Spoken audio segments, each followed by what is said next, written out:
right, Jason. Test, test, test, test. Did you get that, Jason?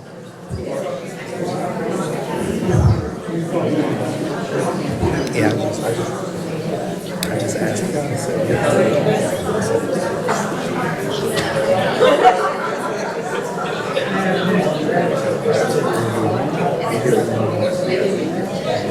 wow, we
Watch it.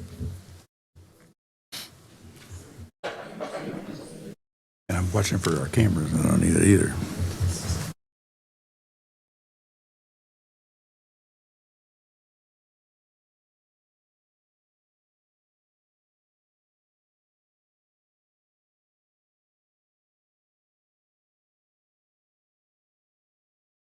Here we go. Here we go. Good evening. I'd like to welcome everyone to the public hearing for Forsyth County's 2025-26 budget. We would like to begin our meeting with an invocation from Dr. Cynthia Dixon, if she's here. We've been looking for her, and we've not seen her yet. Dr. Cynthia Dixon, are you here? If not, we will actually stand in a moment, if you're able, and we'll have a moment of silence, observe a moment of silence, and our Vice Chair, Gloria Wisenhunt, will lead us in the Pledge of Allegiance. So please stand if you're able. We'll observe a moment of silence.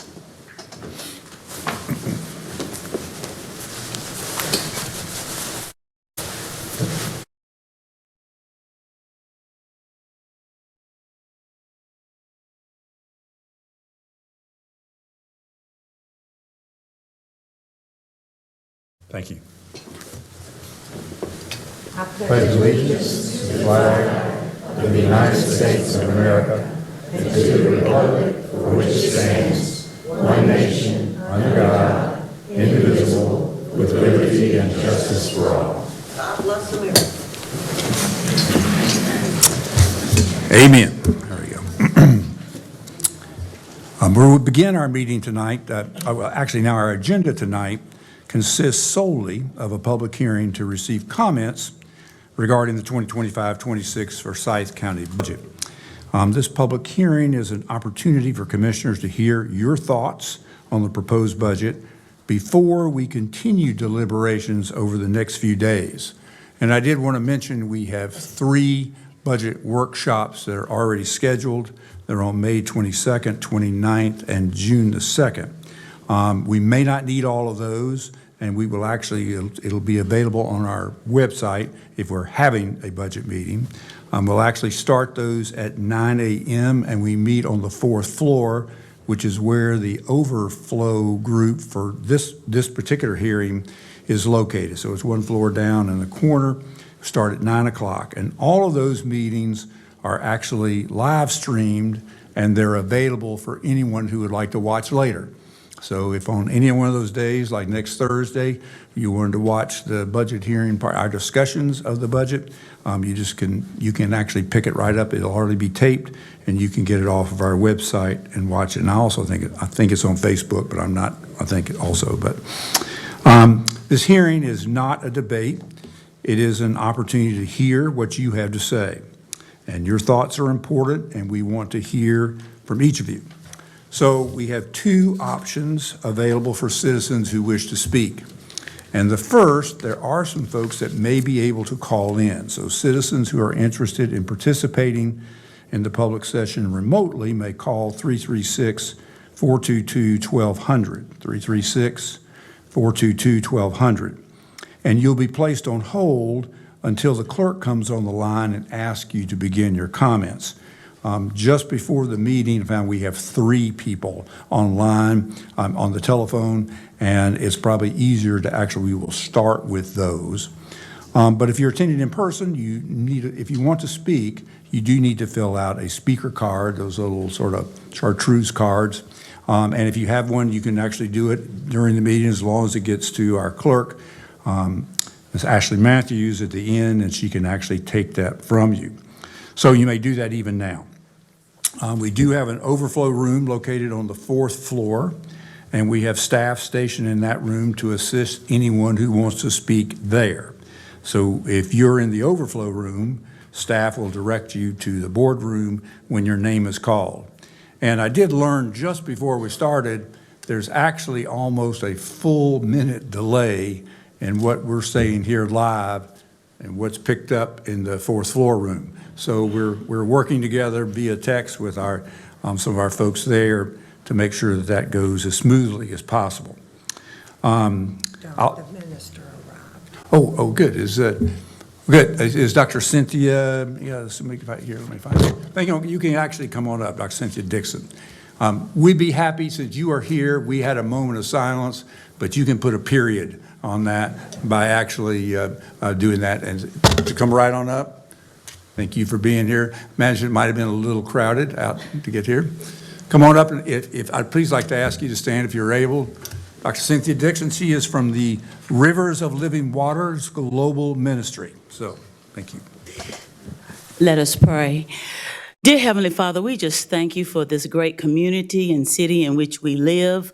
We thank you for those who serve and have in their heart to better our community. And we pray your blessings upon this time together.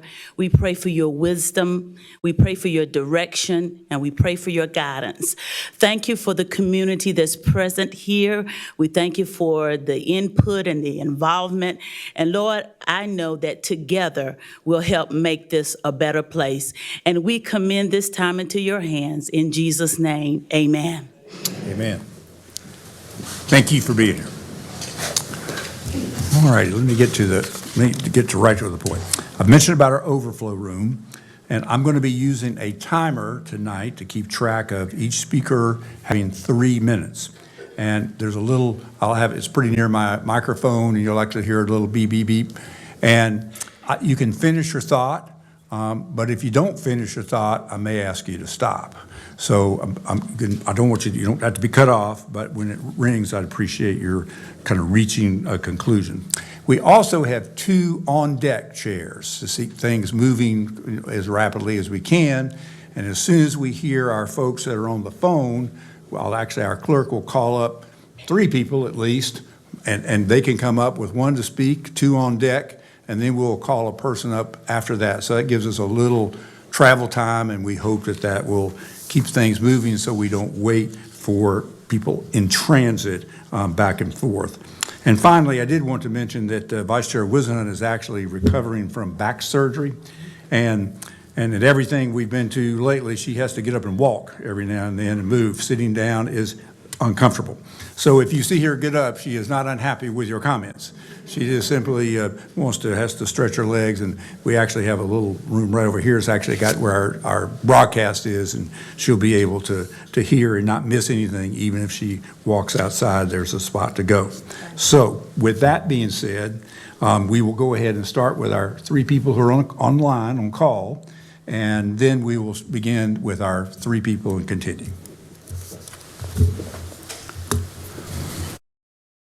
Available. You are now available. Thank you.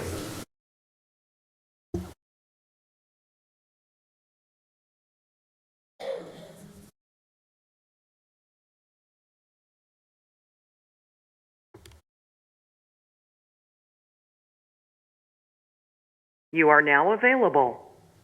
Thank you.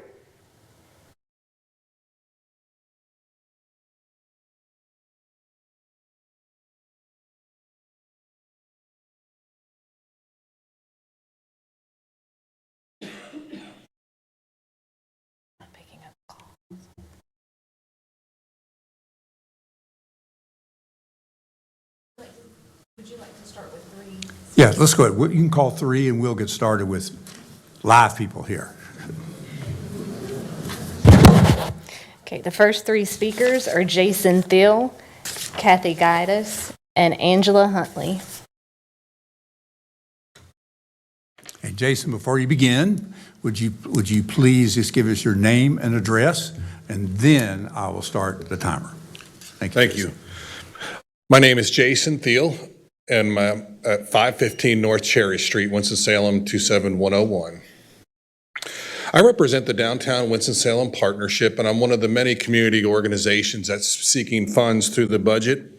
I know that this year is going to be a very difficult year, but I wanted to share with you a little bit about our organization. I know many of you are familiar with it, but for those listening online and television, and those of you that don't, that we recruit businesses downtown, we promote free events, beautification programs, and many other things that benefit the entire city, whether it's decorating our storefronts, but we have been involved in many different things. This is my 20th year in the job, and I want to thank the county for all of the stuff, all of the things that you have done for downtown Winston-Salem, whether it be the Caladium Museum, which we just love, or the new county courthouse, or the facilities that you guys manage. You do a wonderful job. We ask, and we're grateful for the $20,000 a year that you've given us in the time that I've been here, and this would be the first year that we wouldn't receive funding if the budget stays true. We do not take that money for granted. It's something that we use, and funding for organizations like ours are something that we have a lot of project-related funding, a lot of project funding that has to be spent on restricted things. We have very few money that oftentimes we have to compete with corporate asks from many other organizations. It's of no surprise to you that getting out and asking for corporate funding is more challenging than ever. And so the combined governmental challenge is going to be something you'll probably hear a lot about today. These are tough times for a lot of different folks. For downtown, certainly the pandemic had a big impact on office vacancy. That office vacancy reflects foot traffic downtown during the days. So you're seeing conversations nationwide about downtowns losing ground on the 20 years of incline that we've had for many years. And what you're seeing is challenges with storefronts closing across the country. You also have a combined challenge with people buying things at home, which also has a big impact, not just downtown, but citywide with retail. I would tell you that this is a hard time for us to experience this, this lack of funding. We do get the $20,000, and I'm grateful for it. I know I could spend a lot of time, but in the interest of time and the long day ahead of you, night ahead of you, I will just leave it there and say thank you. I do wish it were possible, but I know all of you are civic-minded people doing the best that you can under very difficult circumstances. But I do want to tell you this has a negative impact on us. We'll feel it.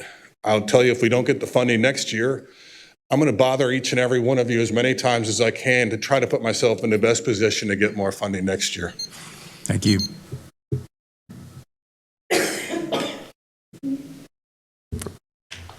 Let's begin with your name and your address, please. My name is Kathy Guidas, 5102 McConnell Drive in Kernersville. And good evening, Chairman Martin and the rest of the board. I would like to thank the board for giving me the opportunity to speak to you this evening. I recently joined the Shepherd Center Senior Center, and yes, it has changed my life dramatically. I've never met a nicer group of people in my entire life. There's always a smile and a warm hello to welcome me when I walk in the doors. I feel like I'm at home. It's like walking into your best friend's home without having to knock on the door. I have taken some of the wonderful classes that they offer and have also been privileged to teach a class, which I hope to progressively teach more classes. Yes, there are a lot of our seniors that are in need of special care, but on the other hand, we seniors have something to give back. This includes, but is not at all limited to, understanding, emotional support, and most importantly, love. If this grant is denied, the consequences will be devastating to our seniors. It would mean earlier closing times, therefore people would be unable to attend the center's many activities. A reduction in staff, and most of all, fewer or altogether canceled activities. The center not only serves the town of Kernersville, the seniors of all, but it also serves all of the seniors in the entire Forsyth County.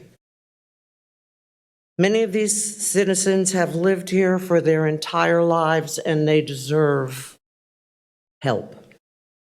This would be a shame if this grant were denied, and it is not at all the way to treat senior citizens. The center offers many critical needs.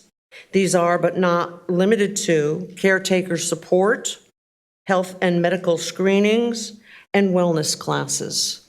I have a question for the board. This is a $24,000 grant. If you deny this grant, what are you going to do with the money? Where's it going to go? Anybody know? Anybody care to answer that question? Can anybody? We know, but we're not going to have a debate tonight. No, I just wanted to know. I don't want to debate anything. I just want to know where it's going to go. Restore our fund balance. Just do it, pardon? I'm not going to have a debate. No.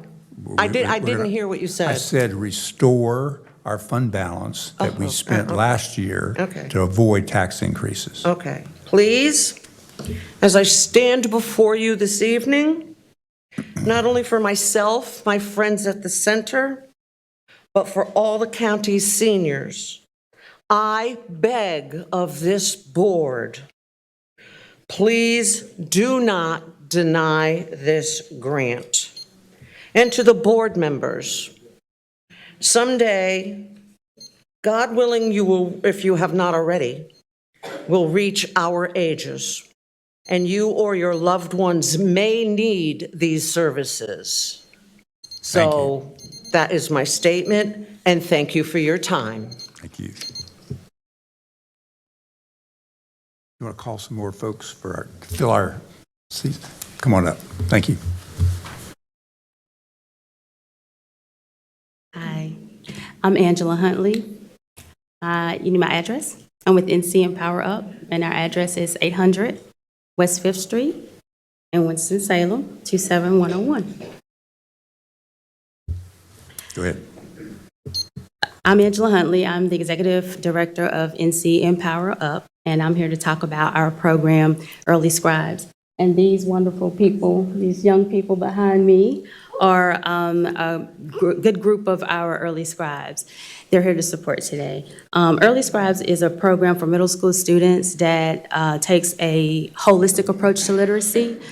We are based in research that shows, research by the nation's leaders in childhood literacy that proves a direct correlation between writing skills and reading skills. When writing is better, reading is better.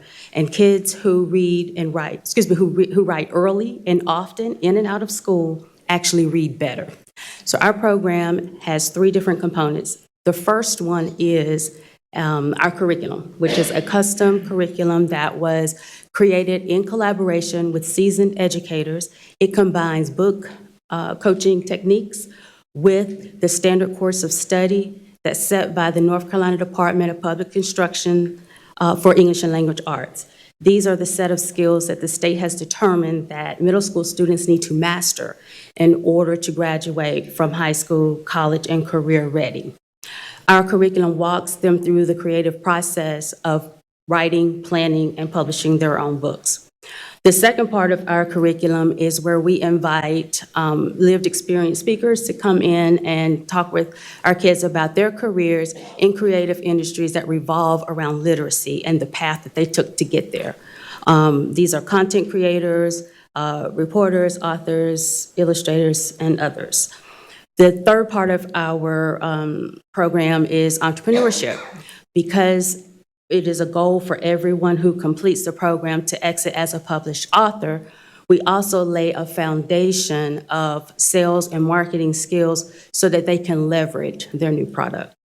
We just completed our first cohort this spring in March, and after 6 weeks and 18 hours of instruction, 100% of our cohort completed as a published author. 80% of the students learn new creative writing techniques, which will support their writing projects in and out of school, and also decoding text. 50% of the students are currently working on writing projects outside of the classroom, and 100% of the students have launched their own online business where they're getting firsthand experience in merchandising, customer service, and money management, and so much more. 70% of the students were introduced to entrepreneurship for the very first time. So we would appreciate if you would consider our proposal and squeeze out a little bit to fund us. Thank you so much. I'm sorry? How much was your? I think it was 43. Thank you. We're going to do the online folks now, that calls. Mr. Chairman, they are working out some bugs on that. Can we continue with the speaker cards? Yes, let's. The next three speakers are Mac Wilder, Ashley Cooper, and Emily Farrell.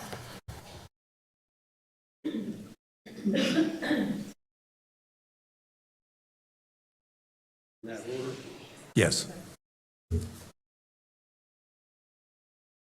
My name's Mac Wilder. I've lived in Louisville, North Carolina for the last 15 years. My zip code is 27023, 385 Fox Ridge Circle.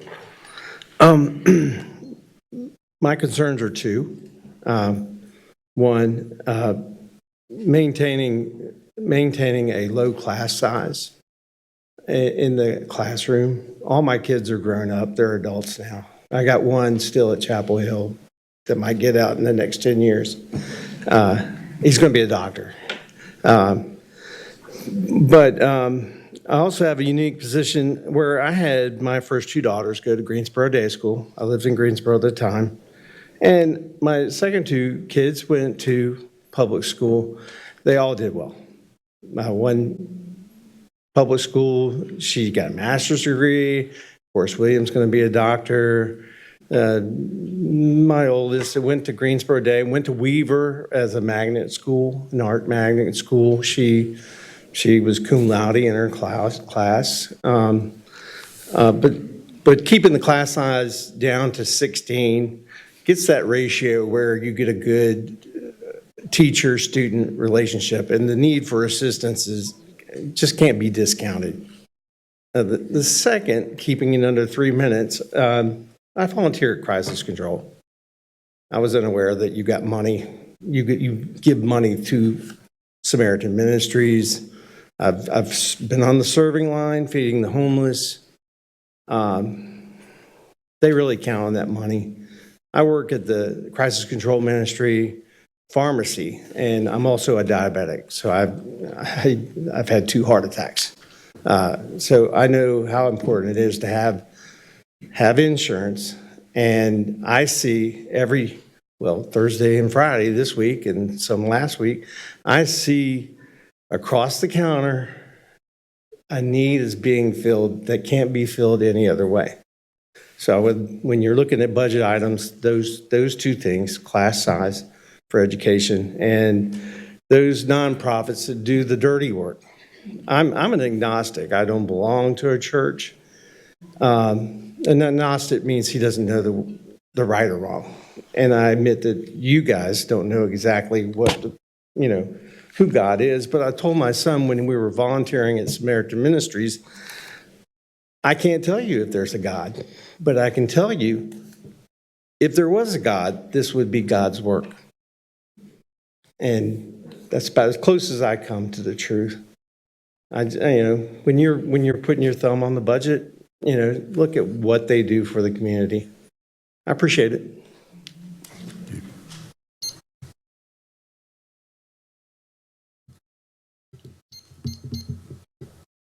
Good evening. Ashley Cooper, representing the Shepherd Center, 636 Grayland Street, Kernersville, North Carolina.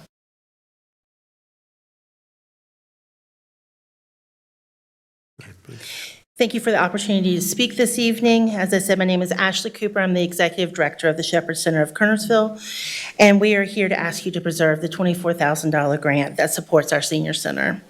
As you heard, we have a lot of passionate people who attend there, and we have become a trusted resource that serve older adults not only in Kernersville, but Walkertown and eastern Forsyth County, and we've done so for the past 40 years.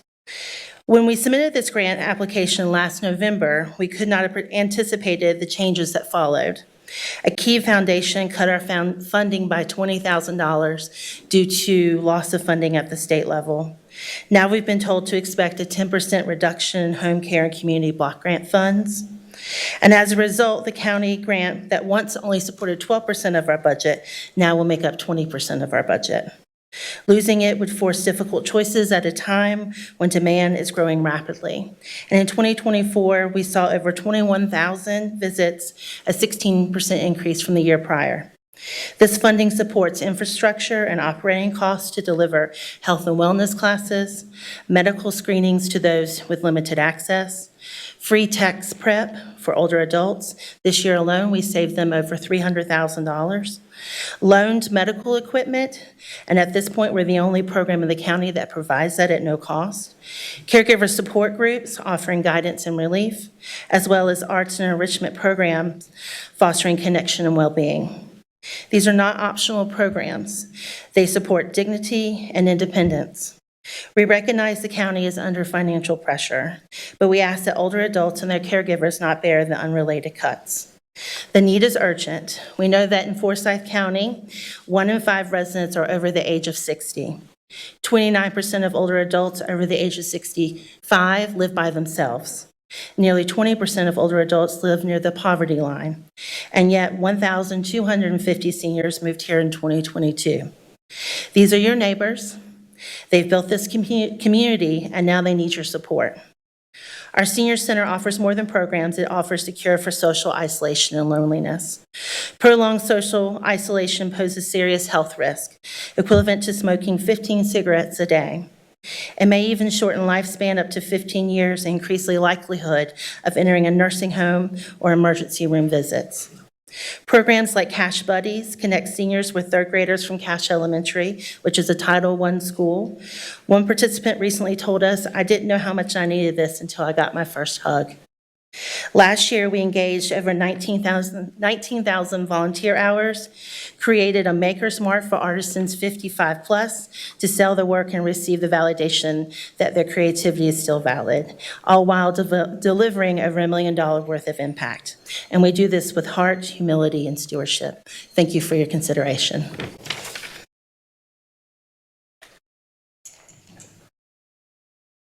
Good evening. Thank you so much for the opportunity to speak with you. My name is Emily Farrell. I live in Kernersville at 112 Davis Meadows Road. I am coming as a very fortunate member of the Board of Directors for the Shepherd Center of Kernersville. I have a big speech written out, but bottom line, I've lived in Forsyth County for 7 years, and I have been fortunate enough for the last 18 months to be part of the Board of Directors, which I didn't think that I was qualified for, honestly.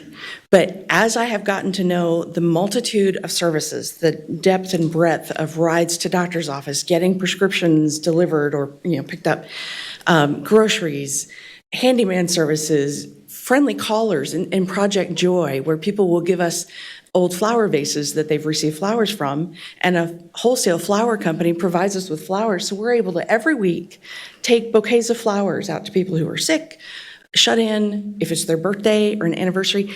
They even sent me one on my birthday, and I don't qualify yet for services. So, to me, a huge problem that we're facing is isolationism, both across the spectrum. I don't care how old, right? We're all so compartmentalized, and I really think that we need to consider supporting the centers where people can gather, where it's safe, where they have a place where they can be and have their needs met to a certain degree. I did receive a letter that I would like to share with you. This is from Teresa Thayer. I'd like to just share her story to put in perspective what she's experienced. I've been coming to the Shepherd Center of Kernersville for nearly a year. I was new to Kernersville, having moved to North Carolina from Arizona. I left a supportive home with my sister nearby. I came to be near my children and grandchildren. However, due to their busy schedules, I was alone and isolated. I spent nearly every day in tears, truly in despair. I heard about the Shepherd Center during a week-long hospitalization when the social worker came in to inquire whether I had a support system of care at home. Though I knew I needed to have outside interests, going out in public was very difficult, as I have recently been diagnosed with severe anxiety disorder. Hence, it was nearly a year before I first walked through the doors of the Shepherd Center. I met Debbie Williams, who I am pleased to call a friend. She's here tonight. Not to pick on you. Anyway, when I told her how isolated I was, her reply was, "Not anymore." She gave me a tour and explained the various programs. Then the most amazing thing happened. She took me to a room full of people who welcomed me as if they'd known me for a long time. True warmth and welcome. The individuals, my group, my community, have become an integral part of my life. They give me purpose. The Shepherd Center literally saved me. I really don't know where I would be. I no longer dread waking up each morning to empty, lonely days. I thank God every morning for each and every one of my friends. This organization, the seniors, and the staff are so important to people like me. Thank you for taking the time to read my letter. Please consider the valuable work the Shepherd Center does. I think that speaks for itself. Thank you so much. I appreciate the time.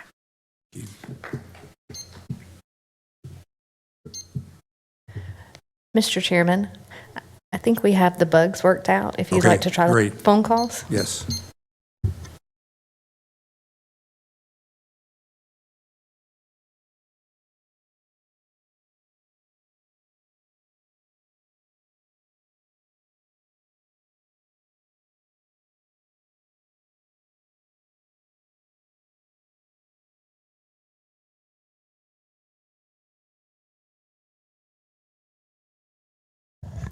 So we're going to keep trying to work the bugs out. Let's go to the next three cards. The next speakers are Dr. Althea Taylor-Jones, Pete Polonsky, and Rebecca Sahabre.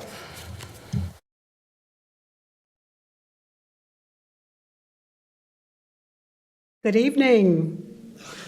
I am Althea Taylor-Jones, and I reside at 1469 Country Meadow Lane, Kernersville, North Carolina.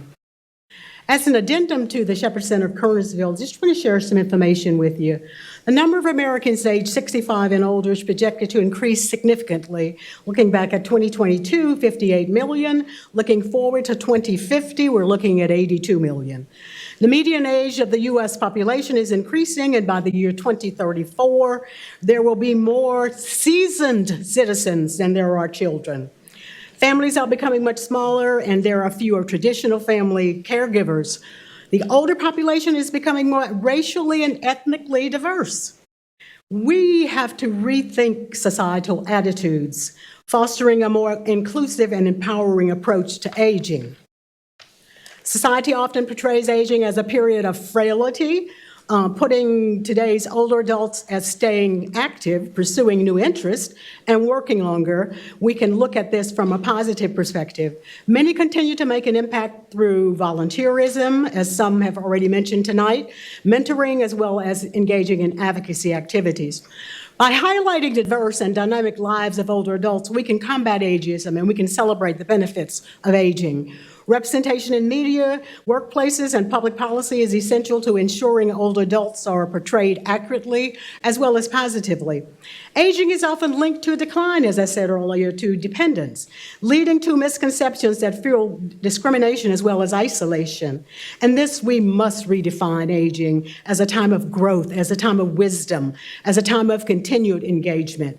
Older adults contribute experience, they contribute resiliency, they contribute knowledge that benefit families, workplaces, communities, and so forth. And by shifting the conversation, we can create a culture that respects and values aging. Older adults should have a voice in politics and in policies that impact their financial security, their health care, as well as workplace rights. Whether through contributing, continuing education, starting a new career, or participating in activism, older adults can take charge of their own narratives and remain active contributors to society. So there are so many ways you can see where individuals and communities can take part in this movement and help change the conversation about aging. We have to speak out against ageist comments and stereotypes in everyday conversations, media, and workplaces. As you've already heard, there are so many activities that are going on at the Shepherd Center in Kernersville. We don't intend to pit Junior against Grandpa. We're engaged with school buddies, as they said at Cash. We're engaged with pen pals. We're engaged with surrogate grandparenting. We're engaged with tutoring. We're engaged with Adopt a School.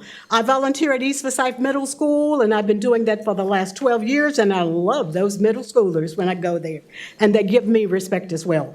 So, Dr. Martin, if you give me one more second here, inspiration, connectivity, creativity, wisdom, involvement, support, and a legacy. And we're talking about experience, strength, sharing, as well as joys. Because I've been told so many times that we have to strive to have a seat at the table. If you do not have a seat at the table, you are an item on the menu.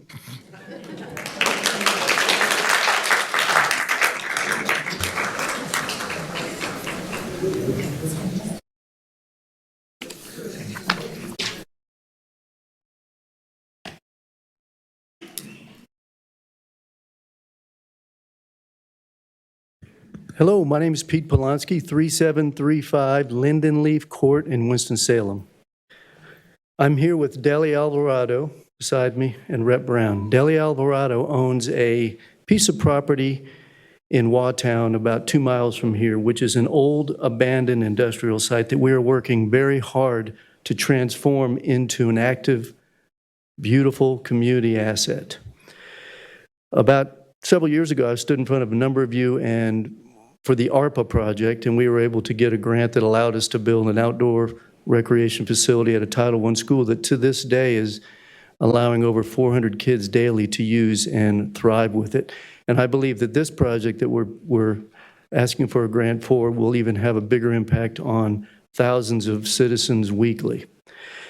I've provided several pictures you should have in your packet that show the before and after. So the first picture shows the industrial site back in 2013 as it was, which was an old abandoned truck terminal from McLean Trucking. It was just a big slab of concrete, 12 acres. The next picture shows that site about a year ago after Deli Alvarado had purchased the site, removed about 450,000 square feet of concrete at her own expense, brought in dirt, and have it on the start to be a nice community green space. And the third picture is a poor example of my rendering, because I'm not a graphic artist, showing what it would look like in the fall if we're able to accomplish this, which is to build an outdoor exercise park with outdoor exercise equipment that would be freely accessible to the community. It would be allow for a lot of significant things. Number one, and this is the grant is for the health aspect of your criteria. This community in Wautown, according to the Forsyth Community Forsyth County Community Health Assessment has the worst health outcomes in the whole area.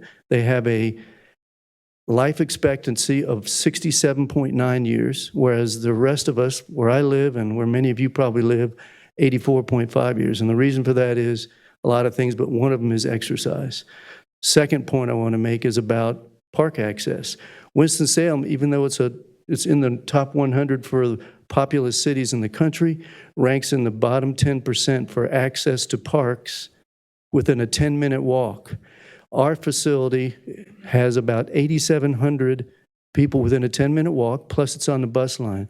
So once we are able to build this park facility, we're going to have a lot of people that are able to come and use it, improve their health outcomes. And third, we have some really good partners involved with this that want to help us run programming, such as Novant Community Health Foundation, such as the American Heart Association, such as AARP, which focuses on folks like myself over 50. So we think with those three organizations and ourselves, we will be able to improve the health outcomes significantly. The last thing I'll say is we've been working on this for a year, and you've heard this from a lot of people. It's a tough philanthropic year. I'd hate for it to become something other like this, such as a industrial waste center or a storage place for trucks, which is under consideration. Thank you for your consideration. Thank you.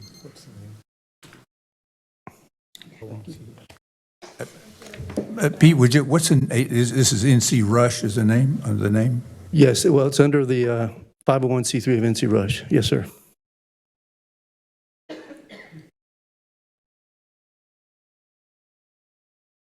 Good evening, commissioners, everyone.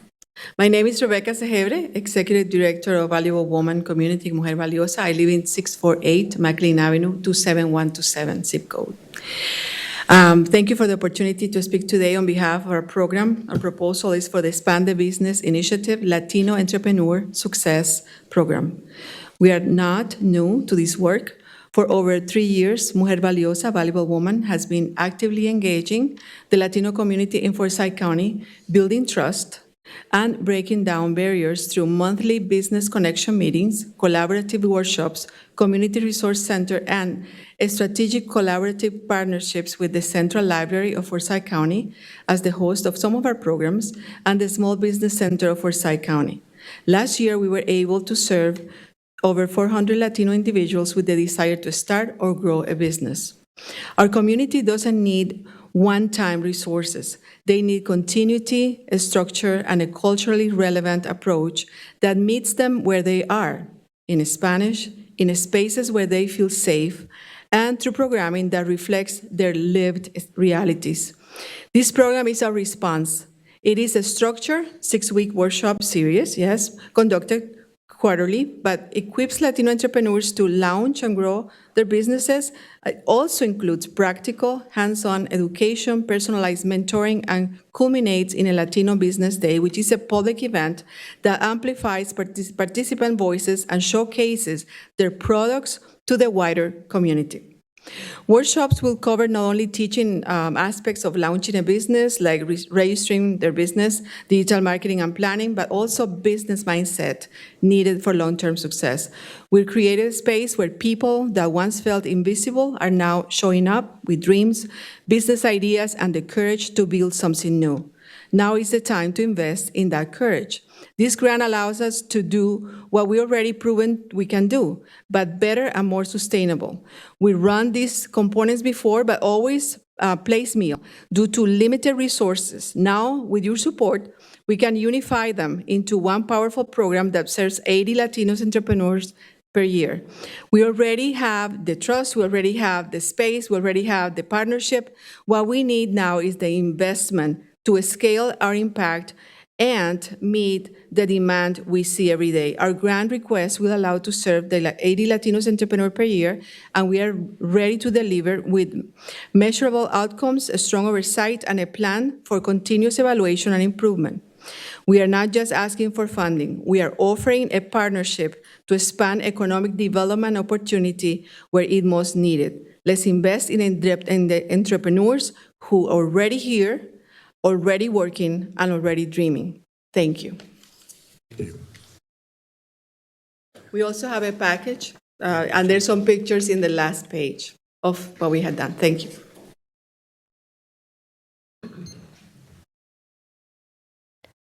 Mr. Chairman, Try one more time. yes, please. Thank you.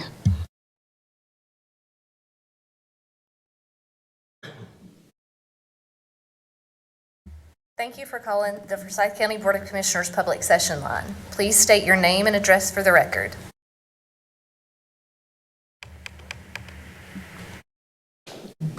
Are you there, ma'am?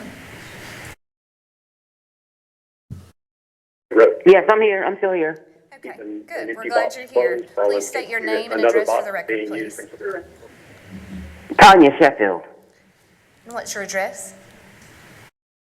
2700 Reynolda Road, apartment 1401. So I guess you're able to get me out of queue and I don't have to do the email because I was still typing the email. That's right. That's right. You've got 3 minutes to speak. You may begin. Okay. My name is Tanya Sheffield. My address is 2700 Reynolda Road, apartment 1401, Winston-Salem, North Carolina, 27106. The County Commissioners should approve the Winston-Salem Forsyth County Schools budget for 2025-26 school year in full to include the deficit of the $13+ million in order to balance the budget. Our students' needs are more important today than ever. They're already lacking in providing adequate resources for students with special needs. The cost for social workers, therapists, teacher assistants, and adequate pay for our teachers is of the utmost importance. Cutting the budget is not a solution, and it will affect our students' education drastically and cause more harm. We need you to support our schools and cover the full cost for the school year to ensure that our children in Forsyth County get the best education and they're not lacking. I'd also like to speak on the commissioners' the issue of providing funds to community organizations that provide services to veterans and other community members. The need to support these organizations is very important because there aren't a lot of options for some veterans. Myself, I am a veteran, and it is important that we have organizations like Harry Veterans that support us in situations where there may be homeless veterans who need some assistance in getting housing and or moving expenses or assistance with help paying their bills, because sometimes DSS does not provide that support for veterans. And so I would like to encourage the board to continue providing some support to these organizations so that they can help the community. Thank you.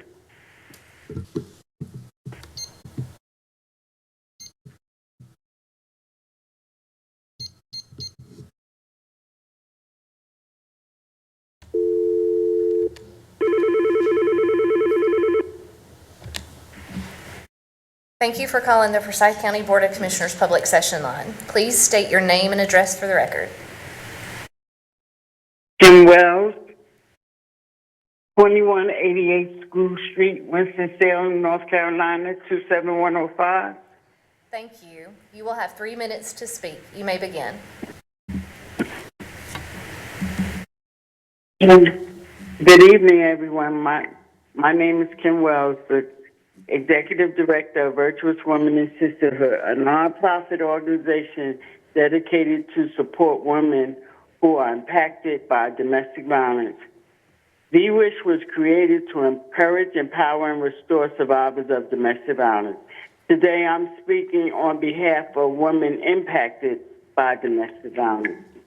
Thank you for the opportunity to speak to the board regarding the Forsyth Community Grant. We are requesting that you continue to fund the community grant as it is an invaluable funding opportunity.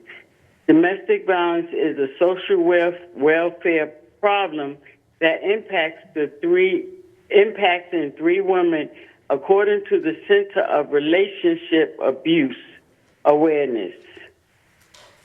75% domestic violence-related deaths occur upon separation from the abuser.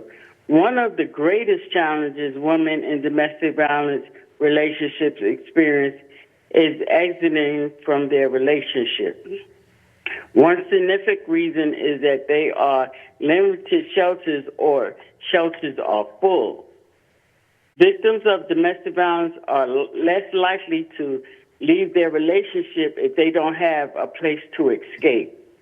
The abused person may lack a financial resource to secure temporary housing, such as hotels, and will choose to remain in the relationship regardless of how severe the abuse is.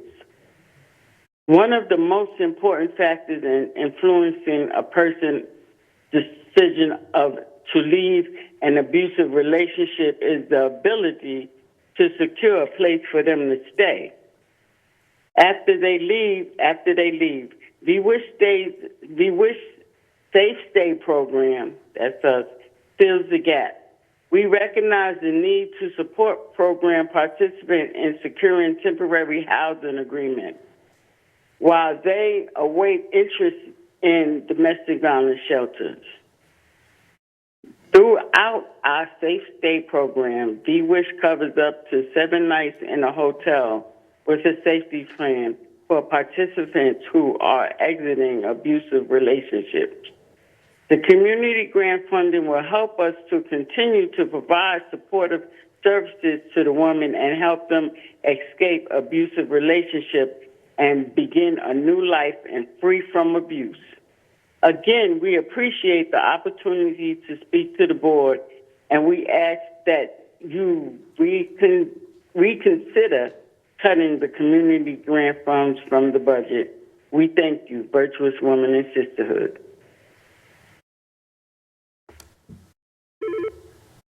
You are now available. Thank you.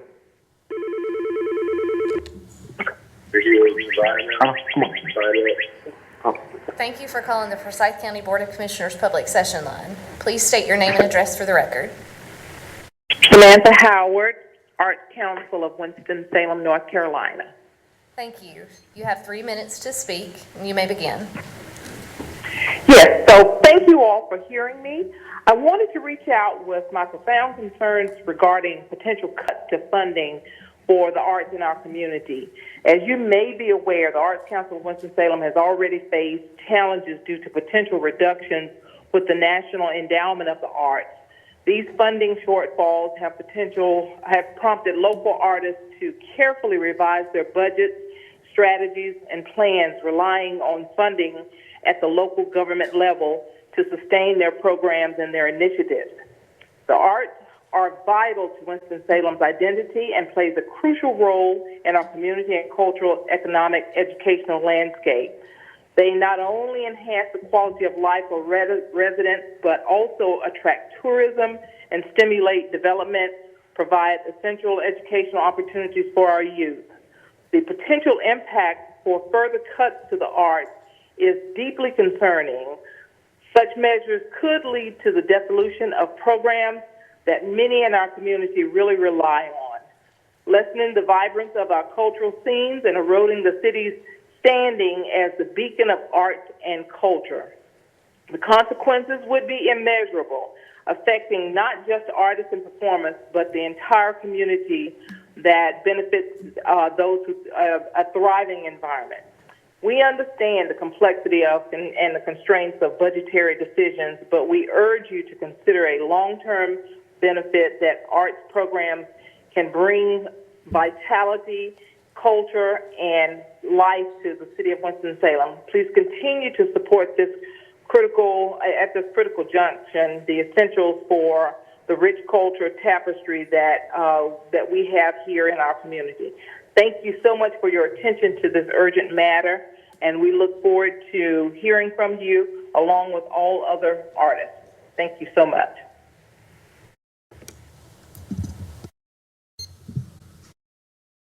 Mr. Chairman, that was all of the callers. Okay, thank you. The next three names are Will Ely, Lee Covington, and Sarah Evans.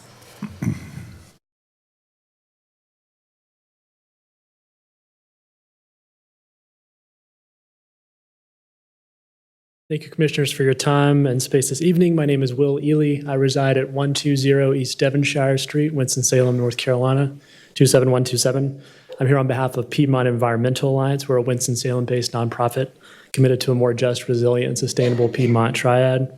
Though their organization empathizes fully with the budget constraints at hand, we want to reiterate our excitement and willingness to work with county leaders to achieve shared goals, regardless of community grant support.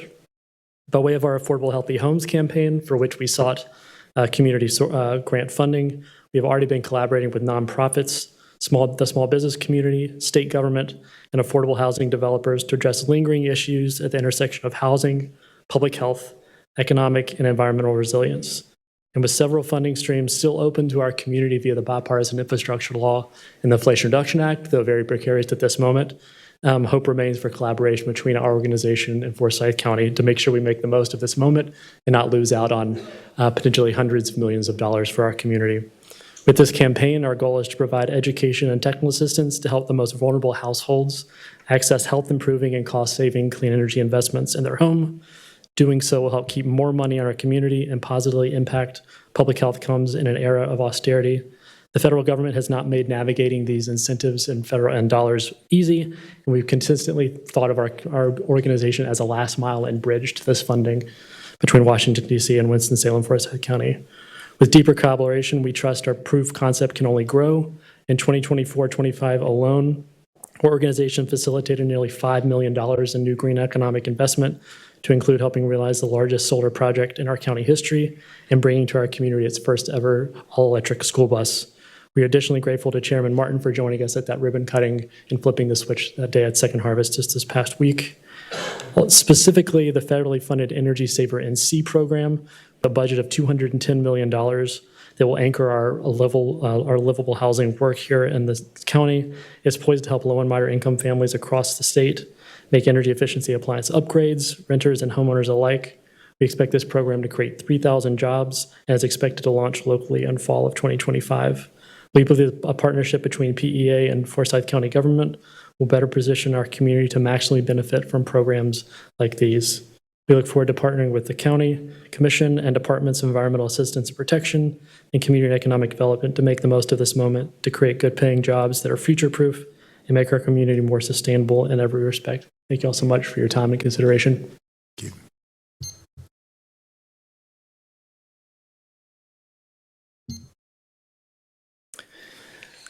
Lee Covington, President and CEO of Senior Services, located at 2895 Shore Fair Drive, Winston-Salem. Good evening, Commissioners. I stand before you today as a voice for thousands of the most vulnerable members of our community, older adults. For years, you have partnered with us to ensure the health, well-being, and dignity of our aging neighbors. Our recurring grant has helped us build essential services, most notably Meals on Wheels. Meals on Wheels is not just about delivering food. It's about delivering connection, a daily check-in, a lifeline for seniors who are often isolated and homebound. It's about ensuring they have the nourishment needed to remain healthy and independent in their own homes where they so desperately wish to stay. Now we face a precipice. The budget before you unfortunately eliminates community grant funding entirely. For Senior Services, this translates to a devastating, direct hit to the heart of Meals on Wheels. Imagine the faces of seniors who rely on that daily knock on the door, the warm meal, the brief but vital human contact, suddenly facing silence and uncertainty. And it doesn't end there. The possible elimination of the Social Services Block Grant at the federal level threatens to strip away an additional $216,000, a potential combined loss of over $600,000, leaving a catastrophic impact. Commissioners, I understand the complexities of budget decisions, but I implore you to consider the human cost here. These are not just numbers on a page. These are our mothers, fathers, grandparents, our neighbors who've contributed to this community, built its foundations, and now they deserve our unwavering support. We're asking for a modest investment in their well-being. For the average property owner, we're talking about a mere 15 cents a month to fund the request of aging service providers. So what happens when Meals on Wheels is drastically reduced or eliminated?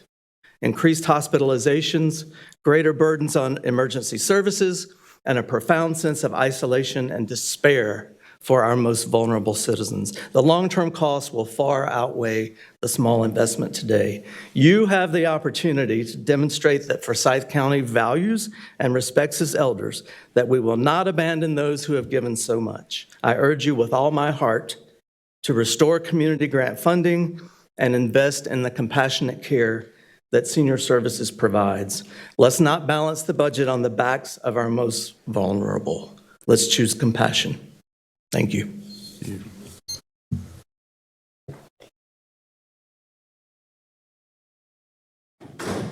Good evening, Commissioners. My name is Sarah Evans. My address is 4685 Hanley Park Drive, Walkertown, North Carolina. I am here representing Redemption and Recovery Restoration Ministries. For over 10 years, this ministry has been on the ground serving our homeless community. Not from a distance, but face to face, every single weekend without fail for 10 years. We clothe them, we feed them, but most importantly, we listen to them. We've built relationships, we've built trust, we've forged gaps with deep understanding of the real gaps in our city's approach to homelessness. Today, I urge you to reconsider funding Redemption and Recovery Restoration Ministries for the Changing Lives Project, a solution shaped by a decade of hands-on community engagement and grounded in direct service. We know for a fact that the current rapid rehousing model is not functioning as it intended to. Too many individuals cycle back into homelessness. Why? Because they're placed in homes without necessary wraparound services to stay housed. They're left without credit, jobs, mental health care, and ultimately, in most cases, without hope. Our program would change this. The Changing Lives Project isn't just another service, it's a strategic, holistic intervention. It walks alongside the individuals after housing placement, providing critical support to move from surviving to thriving. The Changing Lives Project, through Redemption and Recovery Restoration Ministries, here's what we bring to the table. Credit restoration and resume building to open doors that are otherwise closed. Life skills training and job development to help clients become work-ready and self-sufficient. Transitional housing with ongoing support, not a drop-off and run approach. Mental health support, addressing underlying, often undiagnosed and untreated issues. We're not doing this alone. We've secured support from the local mental health center. Their licensed professionals are committed to partnering with us because housing without mental health care is only a temporary fix. We also have a leader with lived experience guiding this work, someone who holds the trust of the community and understands both the systems and the people we serve. This program will we'll never get rid of homelessness, but it will reduce the recidivism, increase employment, and create real pathways to economic mobility. These are not just social wins, guys.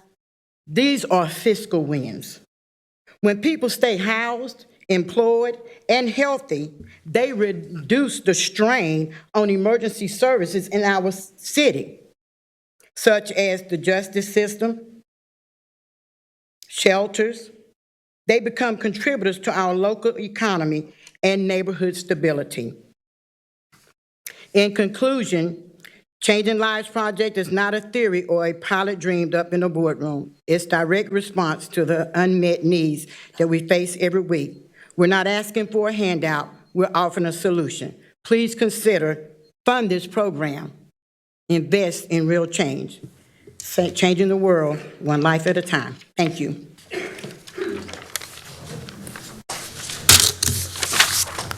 The next three speakers are Jimmy Evans, Kiat Shabazz, and Alfonso Dickey.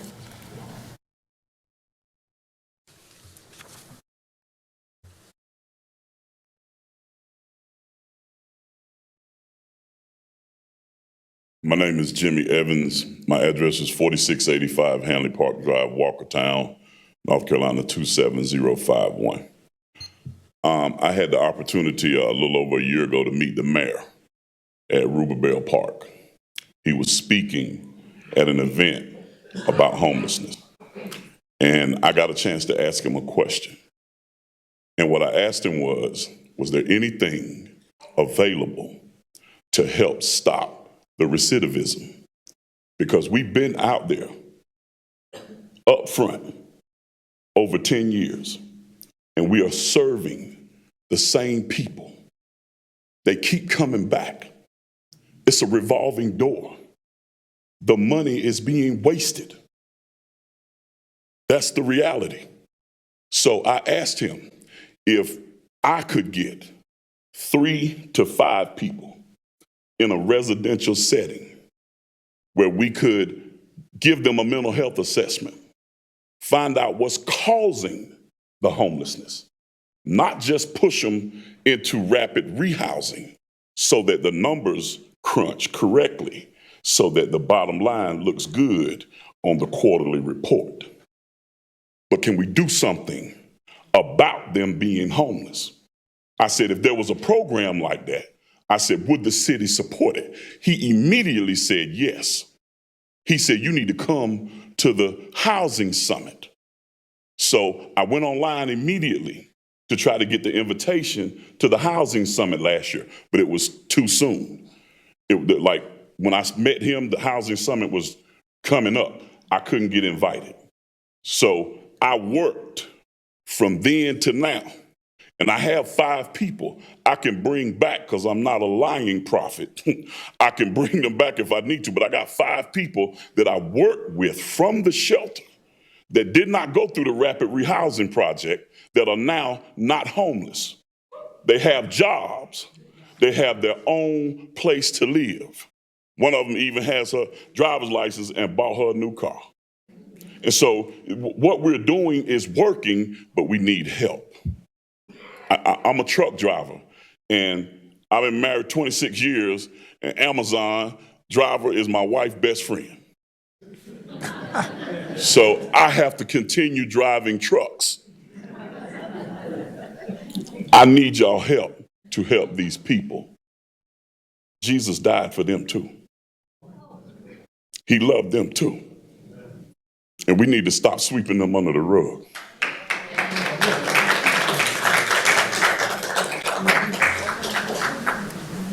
Jimmy, what organization is that with, sir? Redemption and Recovery Restoration Ministry Incorporated. We asked for $75,000 Changing Lives Project.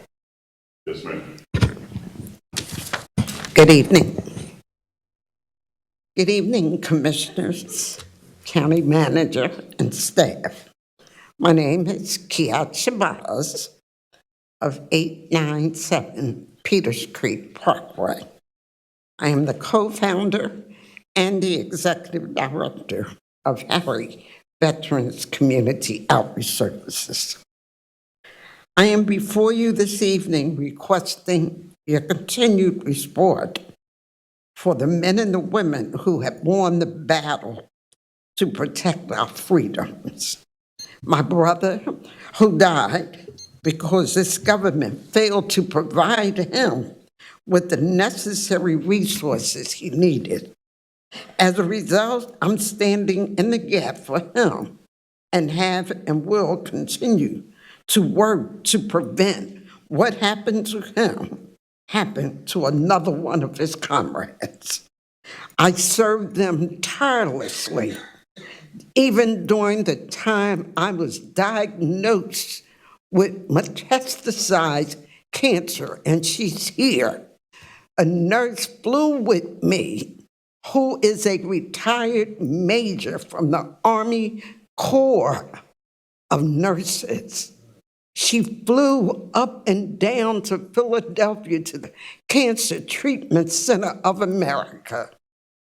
And for me to come back, and during the time I was being treated, I still served the men and the women who unselfishly served me. So I thank you for your support in the past, and I pray that God will touch your hearts and that you will continue to stand with me to help me to serve them. To date, during this fiscal year, we have provided services to 191 unduplicated veterans, and we still, in the office, have a stockpile of requests for our services. And I've given to you a list of our allies, the agencies that we work in conjunction with. They refer veterans to us and we refer veterans to them. Collectively, together, we work to serve the men and the women who serve us. But we have in the audience with me today, I have Marines, Air Force, we have Army,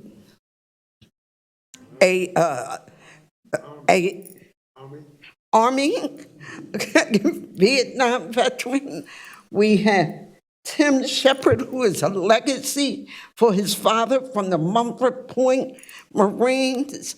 All of these men and women, one of them was on the telephone, Tanya Sheffield, needed our services, and you see where she is. So I just make an appeal to you to please work with me, but they have their own stories to tell. But I thank you, may God bless you, and that you will continue to help me to help them. God bless.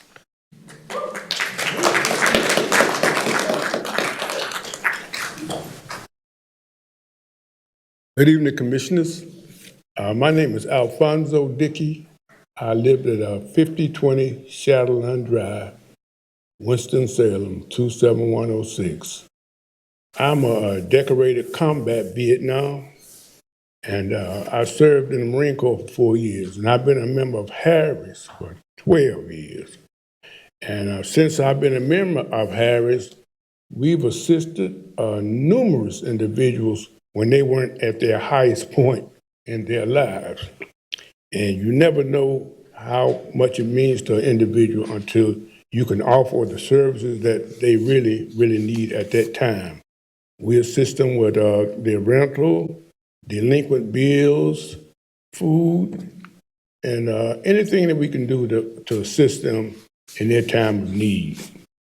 And I don't have a prepared speech today, but I would just like to say we would truly, truly appreciate the funds that would be allocated, hopefully, and they will be much needed and much appreciated. And I'd like to say thank you very, very much. Thank you. The next speakers are Terry Hodges, Catherine Austin, and Alfonso Boyd.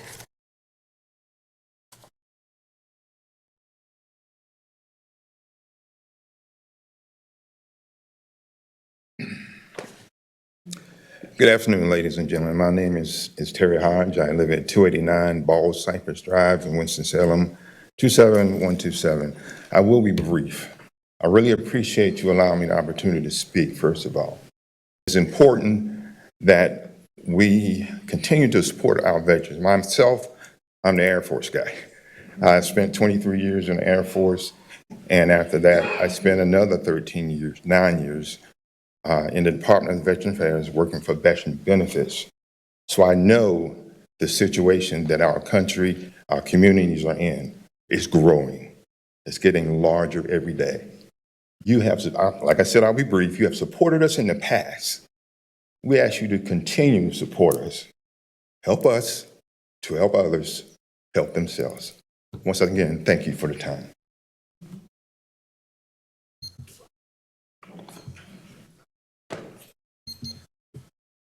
Good evening. My name is Alfonso Boyd. I live at 195 Sedona Drive in Lexington, North Carolina.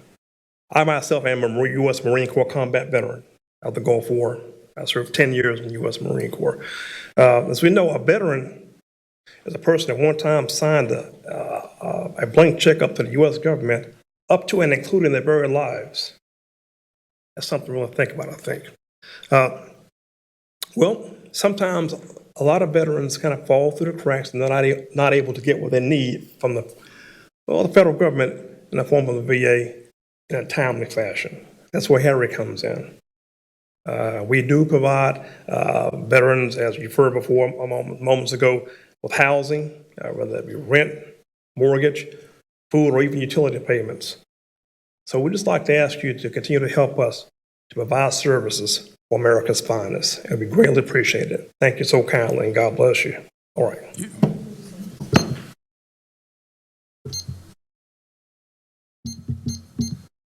Good evening, Commissioners. My name is Catherine Austin Bohannon. I live at 129 North Dunleavy Avenue, Winston-Salem, North Carolina. I am also a retired combat veteran, a Gulf War veteran, and I just wanted to express, if you haven't gone to a war, don't go, because it's nothing beautiful. And I stand here to tell you that it's no secret that veterans suffer from mental and physical illnesses. It's no secret that they sometimes do not have monies to pay for their rent and various things. And many of them most definitely live from paycheck to paycheck.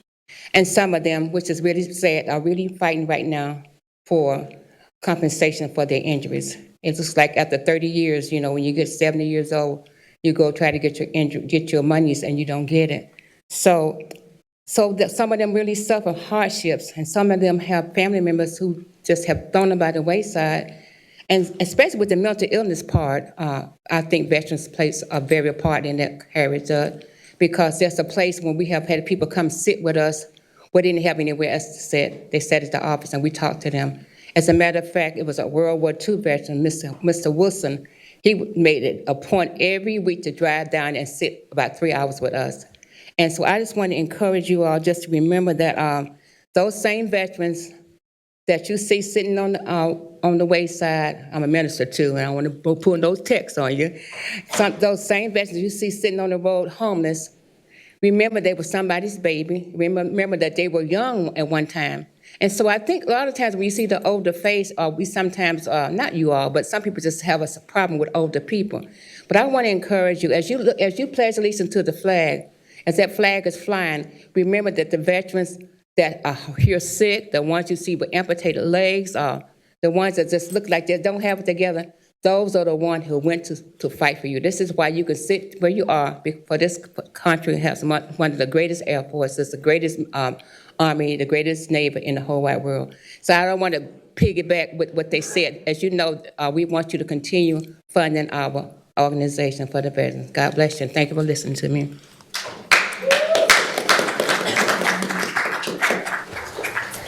The next three speakers are Sam Matthews, Elizabeth Miller, and Abria Armstrong.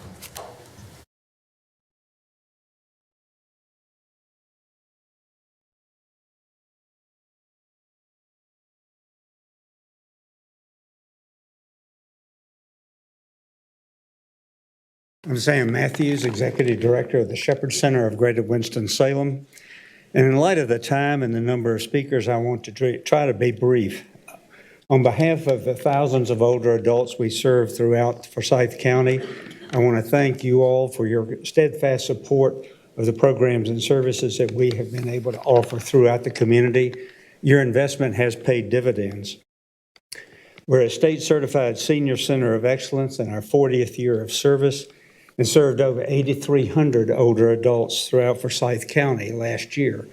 Between ourselves and the Shepherd Center of Kernersville, who you heard from earlier, we're basically serving the entire community.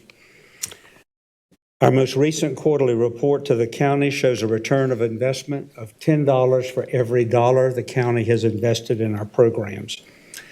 We currently estimate that we're saving the older adults in this community $500,000 a year in services that they would otherwise have to pay for.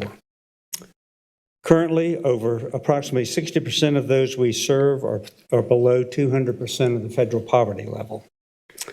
Some people are not aware that in Forsyth County, there are already more older adults age 60 and over than there are youth 17 and under.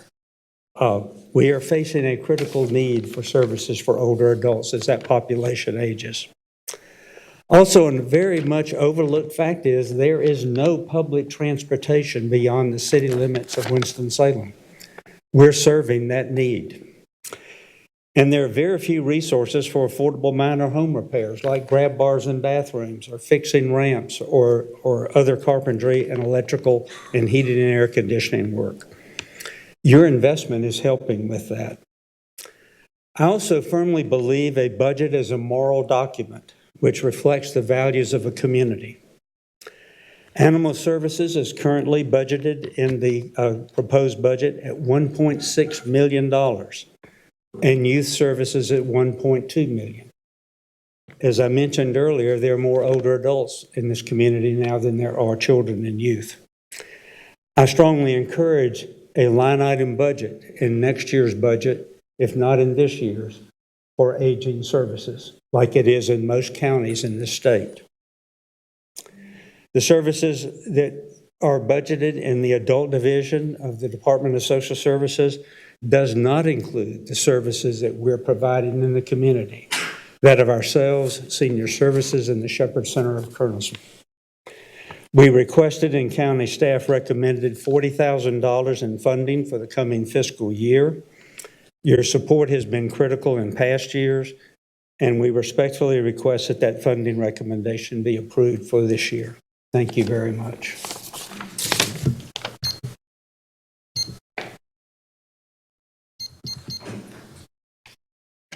Good evening, Elizabeth Miller, 3569 Millhaven Road. I'm here representing the Parenting Path, which is at 500 West Northwest Boulevard. Good evening, Commissioners. Thank you so much for the time that you've given us this evening. I don't envy the job that you have tonight, and I feel humbled to be in the same room with some of the agencies providing such great services. If you are not aware, the Parenting Path is a nonprofit that has been located in Forsyth County since 1981. For those of you who have been in Winston-Salem or Forsyth County for a long time, our agency used to be SCAN, which stood for Stop Child Abuse Now. We provide in-home services to parents with children ages 0 to 18, teaching positive parenting practice, healthy discipline, good communication, how to have healthy relationships, and with the ultimate goal of preventing and treating child abuse and neglect. You may not be aware that 61% of all the referrals received by the Parenting Path in 2024 came from Forsyth County DSS, the Forsyth County Health Department, the Forsyth County Sheriff's Office, and Winston-Salem Forsyth County Public Schools. I've been lucky enough not to have to stand before you previously to ask for funding, but these are unprecedented times. Last year, about 2 weeks before the beginning of our fiscal year, we received word from the United Way that we would sustain a 42% cut for funding for that fiscal year. That funding cut impacted many of the programs that we provide to serve those folks who are referred to us from county organizations. If you're not familiar, almost all federal and state funding that is provided for child abuse prevention is provided with the intent of preventing children from entering into foster care.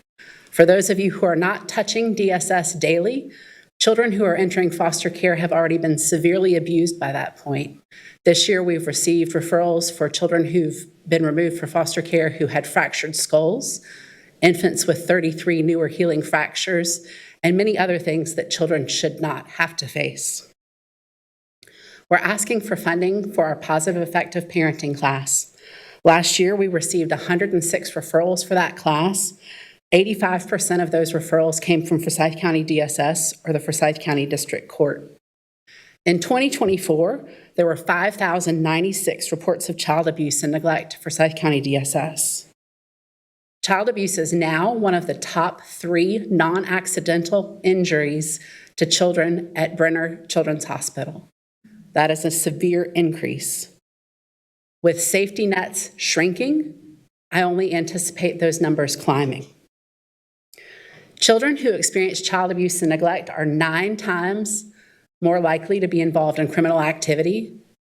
They are less likely to graduate from high school, and they are more likely to need public benefits. I want to make sure that I spend at least a portion of my time here thanking the county staff that works very closely with us, including our county manager, our deputy county manager, and our DSS director. I thank you all for the time and appreciate the opportunity.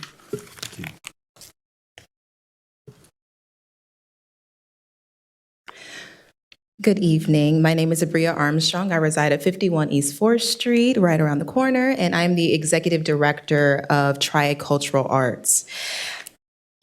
You know, all evening, you all, what I'll say is this meeting isn't a question of which of these causes is morally just or right. I think that we're all here and understand that everything that has been said this evening wants to move our community in the right direction.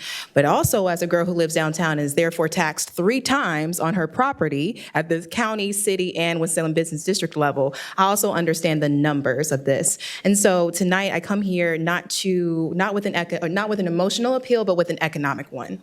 I'm also the proud graduate of the Wake Forest School of Business, and I run our nonprofit as a business. I think about sustainability. And what I want to emphasize is that the $35,000 that Tricultural Arts has requested from the county is an investment. And the emphasis with investment is the idea that there is an implied return on investment. So let's talk about what that can look like. First, I just want to emphasize as well that we have had funders who focus solely on economic development get behind us, such as the Twin City Development Foundation. So if our economic and business leaders are saying, hey, this is worth support, this is worth us putting our money behind, I think that's also an indicator of the work that we can do in terms of driving the tax base here. So the $35,000 is split 2 ways. 10 of it is for our Juneteenth festival, and 25 is for a site manager at our Shotgun House. And I'm again thankful to each of you all who has made time to come out to the house or has heard me speak in various places about it. We think about, for Juneteenth, for example, we think about how many hotel rooms we could occupy. We think about the hospitality tax, right? We think about our event and ticket sales. We also think about how we are aiming to better and to restore the health of a neighborhood like Happy Hill and what that means for property taxes and therefore the tax base.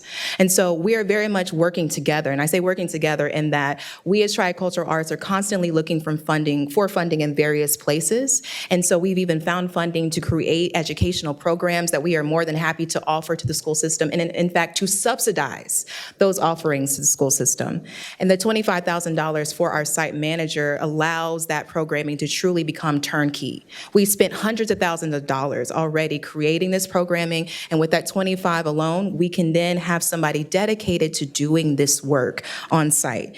And if also you've seen the news, there was actually a break-in at the Shotgun House about a week after the ribbon cutting, which also goes to show that there needs to be a physical presence on that site as well.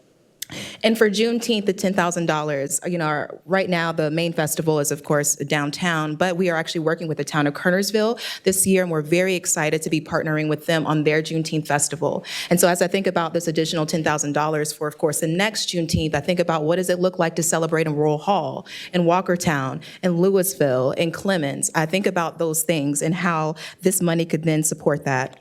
And in fact, even when Chair Martin came to visit the house and we were talking about the future of the Shotgun House site, one of the things that he said was, this will be a place that people want to come and visit. And that's what we at Tricultural Arts are aiming to do to make not just Winston-Salem, but of course Forsyth County a destination. And so I thank you all for considering our $35,000 ask. Thank you. The next three speakers are Timbilia Covington, Allison Perkins, and Elizabeth Dampier.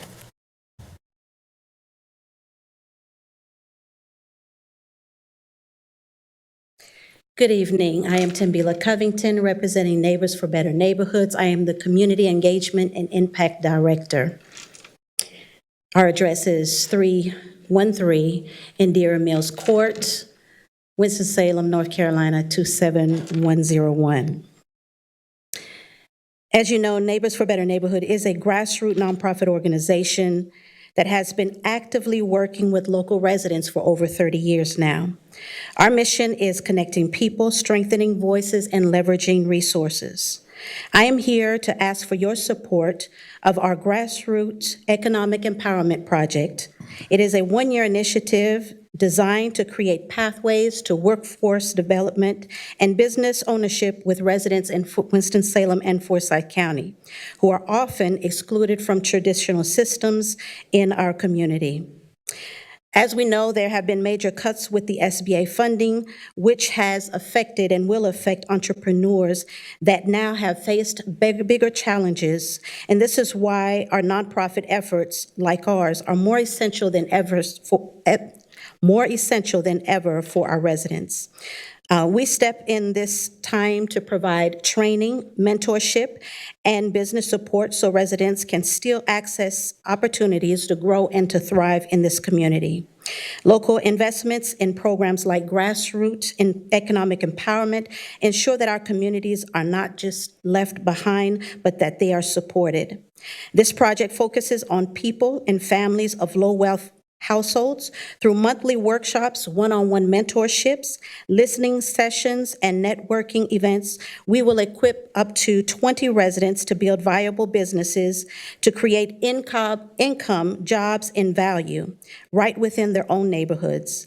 These entrepreneurs are not just launching businesses, but rather they are stabilizing households and building economic strength in our community that have historically been overlooked.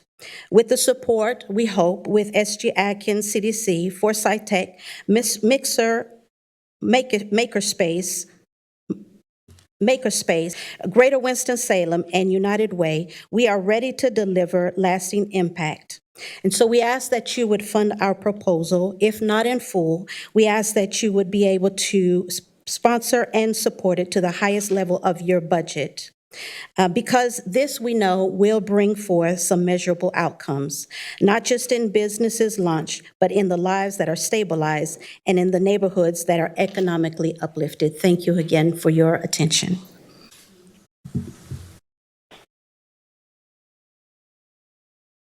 Good evening. I'm Allison Perkins, Executive Director at Renolda House, 2250 Renolda Road.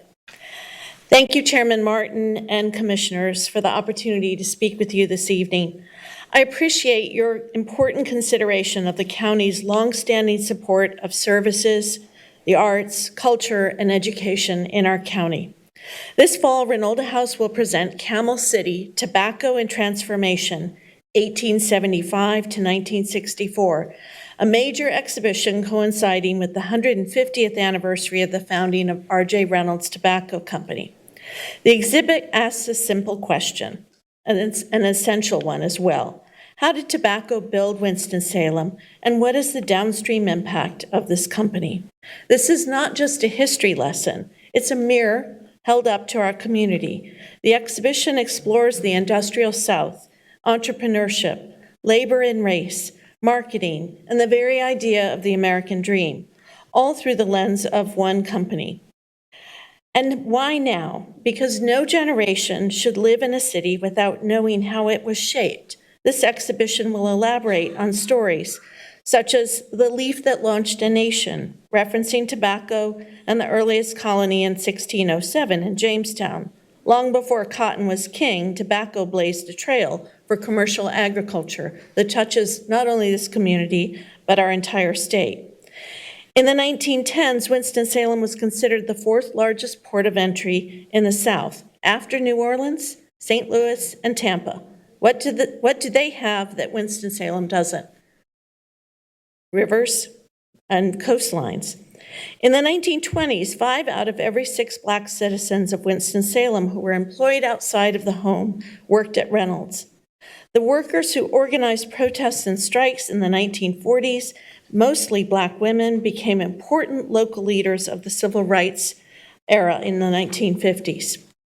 We respectfully request funding from Forsyth County to support the museum's expenses in bringing this exhibition to life. County funds will support a community day on September 20th, offering free admission to the exhibition, and citizens across our county can check out free library passes anytime for free admission at Reynolda. Throughout the run of the exhibition, August 16th and through January 4th, we'll also engage the community through a story sharing project that will capture firsthand stories from the people whose families worked in the tobacco industry across our community. Furthermore, digital resources such as access to bilingual exhibition text will be available. And funds will also support the safe transport of artwork and artifacts, the creation of a dynamic interpretive materials to engage learners of all ages, K through 12, and adult learners. On behalf of Reynolda House, I ask for your support in making this possible. Thank you for your time and believing in the power of culture to build connection, understanding, and pride in Forsyth County.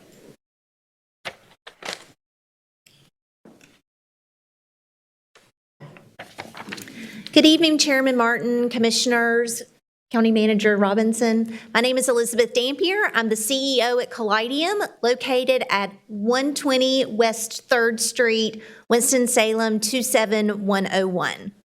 I'd like to thank you and your staff for long-term partnership and support. And I'd also want to express our concern about the proposed elimination of all community organization funding in the county budget. Callidium planned for a staff-recommended reduction from our historical $275,000 allocation, and our team is working to build Callidium's FY26 budget around that recommendation of $225,000, a figure that, again, we use to build a balanced, strategic budget in alignment with the information that we had received from staff. We all only recently learned that the recommended budget removes community grants entirely, including ours. While we understand that final allocations are subject to approval each year, this cut creates a sudden gap in our budget and leaves little time to responsibly identify alternative funding or adjust programs and staffing accordingly. The dollars Callidium receives from the county are not for general operating assistance. They are specifically allowing us to increase access and educational equity for Forsyth County residents. These dollars fund free field trip admission for all Winston-Salem Forsyth County students during the academic year. All Title I Winston-Salem Forsyth County students also receive a free curriculum-based program. And in addition, all other schools operating in Forsyth County, such as charter schools, receive a discount admission for their field trip. It also funds free admission for Winston-Salem Forsyth County teachers, community access passes at local libraries, often waitlisted due to high demand, and $3 admission through Museums for All, available to visitors with EBT, WIC, or Link to Feed cards, now making up 16% of our total attendance. We are here to support our children, students, and families in our community. These programs serve more than 54,500 individuals annually and represent $460,000 in impact, including nearly $100,000 in support for Winston-Salem Forsyth County school students. Eliminating this funding puts those opportunities at risk.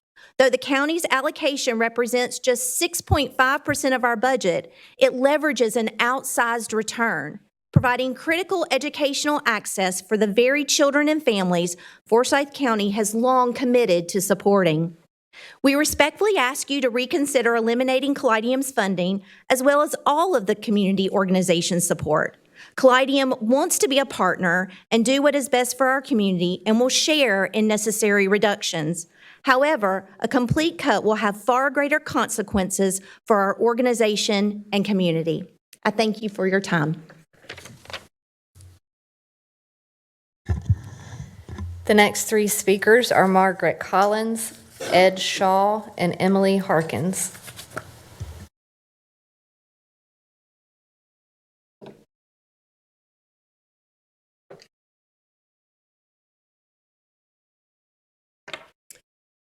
Good evening. Hello, I'm Margaret Collins. I am the founding executive director of the Center for Creative Economy, and we are based at 500 West 5th Street here in Winston-Salem.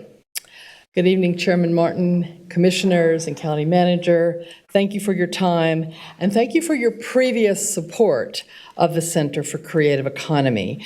We have worked very closely with the county's Community and Economic Development Department to provide services that support current and future entrepreneurs and small businesses here in Forsyth County. We ask for your support to continue this really important work. It will allow the organization to host our 10th annual Velocity Creative Accelerator and the 6th year of our Kinetic Boot Camp. We are grateful that our grant was approved during the county staff review and was recommended for funding at $25,000. However, we are aware that the current budget presented has no nonprofit community grants included. We request that you restore this grant to the budget. Our programs provide inception stage business training and expand the capacity for creatives to become viable entrepreneurs. We deliver robust curriculum and customized mentoring to fulfill our mission to launch, grow, and accelerate creative entrepreneurs. In these early stages, training is vital for the successful launch and growth of a company. CCE has been driving economic development here in our community, and 2025-26 is a pivotal year as we customize curriculum and help entrepreneurs learn and launch from the place where they are right now. CCE is also working as a leader in our ecosystem to position Forsyth County as the most conducive place to come to as a place for startups to learn and work and launch their businesses and help at every stage of the startup life cycle. To achieve this, we are collaborating with 8 other ecosystem leaders to develop workshops to attract capital to their organizations. So we're not only doing work of our own programs, but we're now collaborating to help entrepreneurs across the entire county. And our impact has been huge. Our most recent numbers show that 143 companies have now been launched. $30 million in revenue has been achieved by these companies, and $44 million in investment has been raised. They've created 283 jobs. 71% of these founders identify as women, and 63% are minority founders. And I have shared all these numbers in a sheet on a packet with you. We focused on customized entrepreneurial education, the launching of new businesses, and the retooling of existing businesses. Our focus areas are apparel, fashion, textiles and design, content creators, digital tools and media, creative health tech, beauty and wellness, arts and entertainment, the culinary and food industries. With Forsyth County funding, we will offer the vital support and services needed by the entire community. Thank you. With your support, we can continue to launch businesses in Forsyth County. Thank you.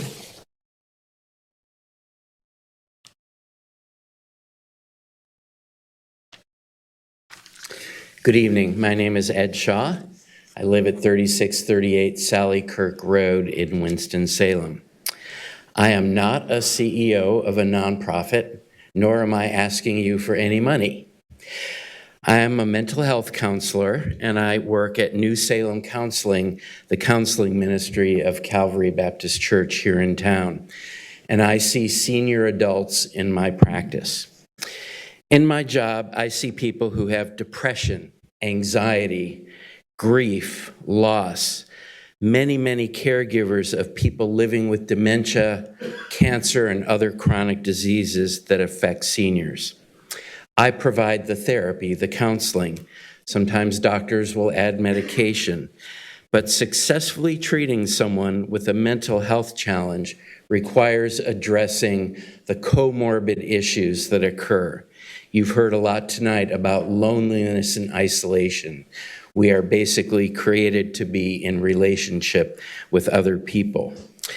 Nutritional issues, affordable and handicapped accessible housing, transportation, and caregiver support and respite are all essential parts of the care that I provide senior adults who are suffering from mental health issues.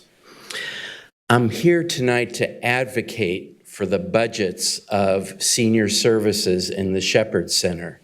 Every week, I refer my clients to these two organizations. And without these organizations, I cannot provide comprehensive mental health care for the seniors in Forsyth County and Winston-Salem.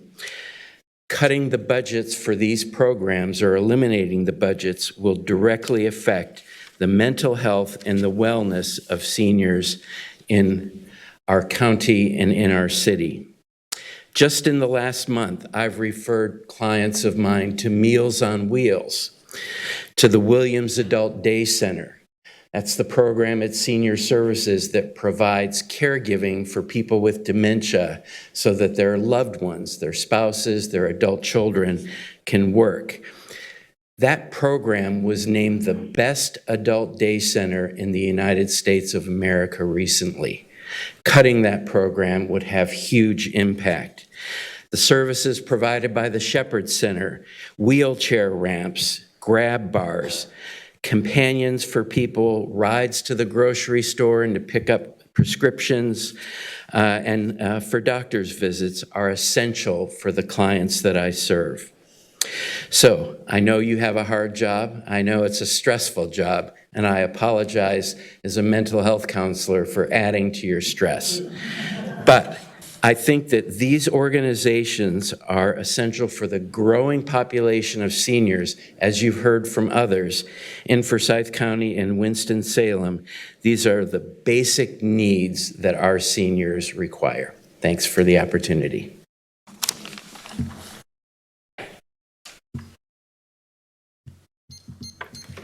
Good evening.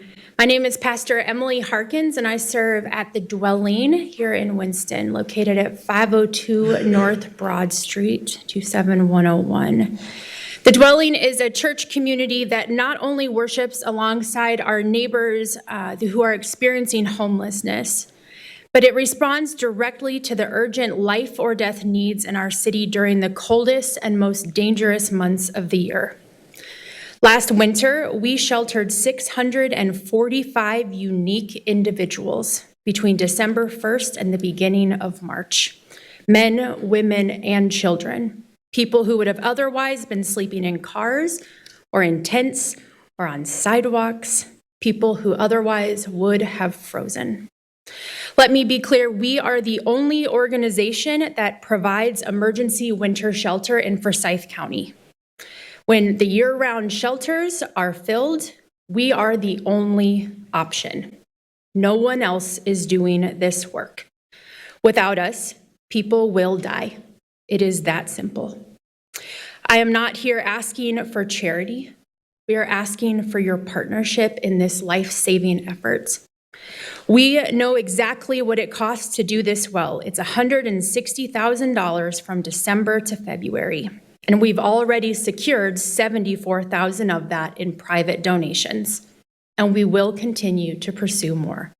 But we cannot do this alone. We are asking for $30,000, a modest request considering the scale of our impact. What we've been recommended to receive was $15,400, and that's only a fraction. And now, as we've all learned, that community grants may not exist at all. If this is our last opportunity for county support, I urge you, fully fund our request. The question is not whether people will be unsheltered next winter, because they will be. The question is whether we will respond. And now, with the impending House Bill 781 that will criminalize sleeping outside at a statewide level, this emergency response is even more important than ever. The reality is we can either fund emergency winter shelter response or we can fund jails. And you can guess which one is more cost effective. In any case, everyone deserves safety and shelter. No one is disposable. The people that we serve are sacred. They are holy and they are worth far more than a 28-cent tax adjustment. They are worth everything because they are humans and we belong to one another. This is about saving lives in the coldest months, but it's also about building trust that helps people move into stability. We are not asking you for a handout. We are asking you to invest in solutions that have long-term impacts. Thank you.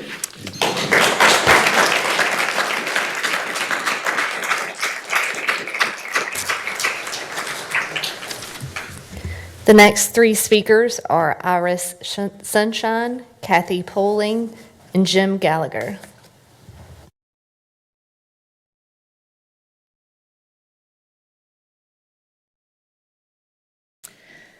Iris Sunshine, 102 West 3rd Street. Good evening, Chairman Martin and Commissioners. I'm Iris Sunshine, and I'm the Executive Director of the Children's Law Center of Central North Carolina. At the Children's Law Center, we are champions for children and legal advocates. Since 2005, we have been providing Forsyth County's children with quality legal advocacy because they need us. Our young clients are too often the silent victims of domestic violence and their parents' conflicts. Our board of directors and staff are grateful for the investment you have made in our work and in the safety and well-being of Forsyth County's children. Children's Law Center's custody advocacy program is conducting thorough investigations, providing district court judges with balanced, unbiased reports and testimony, advocating for children in courtrooms, elevating their voices, and collaborating with community partners such as Bridges to Hope Family Justice Center of Forsyth County. The cases to which Children's Law Center attorneys are appointed involve children and families with complex, intersecting needs, including domestic violence, child abuse and neglect, parental substance abuse and mental health challenges, and parental incarceration histories. Preliminary findings from researchers at the UNC Chapel Hill Gilling School of Global Public Health, partnering with Children's Law Center on a study of our processes and impact, suggest that the tailored approach taken by CLC in each case is especially valuable for addressing the unique circumstances of each family. In fiscal year 24, 334 domestic violence cases involving custody were filed here in Forsyth County. Those cases involved at least 334 children and likely 400 children or more. That is over 334 children who need the expertise and advocacy of Children's Law Centers for trained full-time attorneys in Forsyth County. Our attorneys are here advocating for your children, for the community's children, and are ready for the 334 other children who need us. We are here providing the district court judges with critical information regarding the complexity of the child's life and offering recommendations for the child's safety and treatment with the goal of reducing the impact of adverse childhood experiences. Through our individualized approach, we provide children with the opportunity for a brighter future and also help to create a healthier, stronger community. On behalf of Children's Law Center's Board of Directors and staff, I respectfully request funding of our community grant. Together, we can continue to be champions for children. Thank you.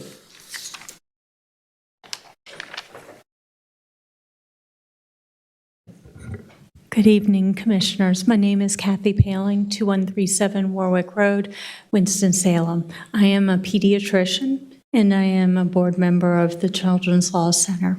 And I am here to talk about the hundreds of children in our county that are dealing with domestic violence in very difficult situations. Yes, these have significant impacts, but with your partnerships, we can mitigate it. The UNC Gilling Schools showed that these children have just under 4 adverse childhood experiences, and that has lifelong trajectory. But we have the opportunity to partner and mitigate that. A positive experience is a really important life-changing event for children. And the Guardian Ad Litem program is listening and supporting to each of those children, making sure their voice is heard and they can have the best outcome possible. Not only does this provide safety to these children, but it positively impacts their health, their education, and their economic prospects for the future. And so my request is invest in our children for all of our future. Thank you.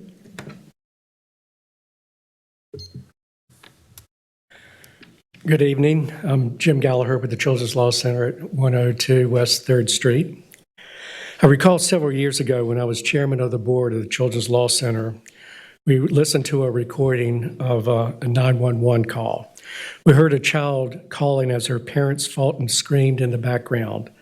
Sobbing and frantic, this little girl cried for help, for safety, and for her parents to stop fighting. Helping children find safety and showing them that they matter is why I joined the Children's Law Center as a staff attorney. Giving voice to children and reuniting families is why judges appoint Children's Law Center to investigate and report back to them our findings and recommendations. Last year, after working with the broken family, Children's Law Center recommended a path forward by telling the court what the child told me. And he said, though my parents are apart, they should be together in a stable co-parenting relationship for me and for my love of them. Inspired by being a voice for the children in courtroom, Children's Law Center helped the court assure the father got the services he needed, the mother the safety she needed, and their son a way to reunite with his father. Often we see tears in the courtroom, but this time I saw tears of happiness from a child and his father as they hugged each other, seeing them each other for the first time in several months. But what if we had not been there to help? Children who face multiple traumas or adverse childhood experiences, who don't get help early in life, are more likely to have bad outcomes in their life.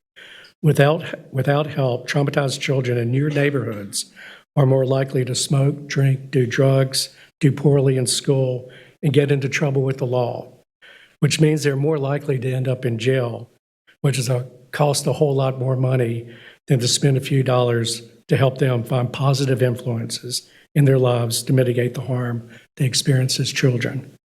Dr. Heather C. Forkey, in her manual for pediatricians entitled Childhood Trauma and Resilience, tell us, and I quote her, resilience promotion is prevention, and it is the foundation of care even after risks have been identified, exposure to trauma has occurred, or symptoms have developed.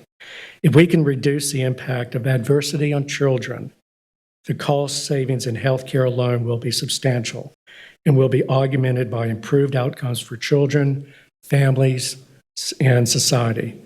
The path to improved health outcomes in the life course begins with investment in childhood, adolescence, and families.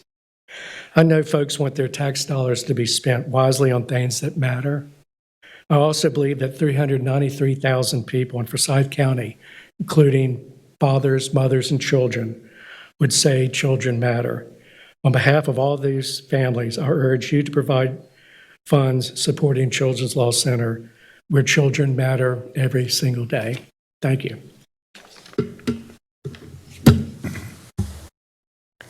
The next 3 speakers are Phyllis D'Agostino, Heather Martin, and Stan Parker.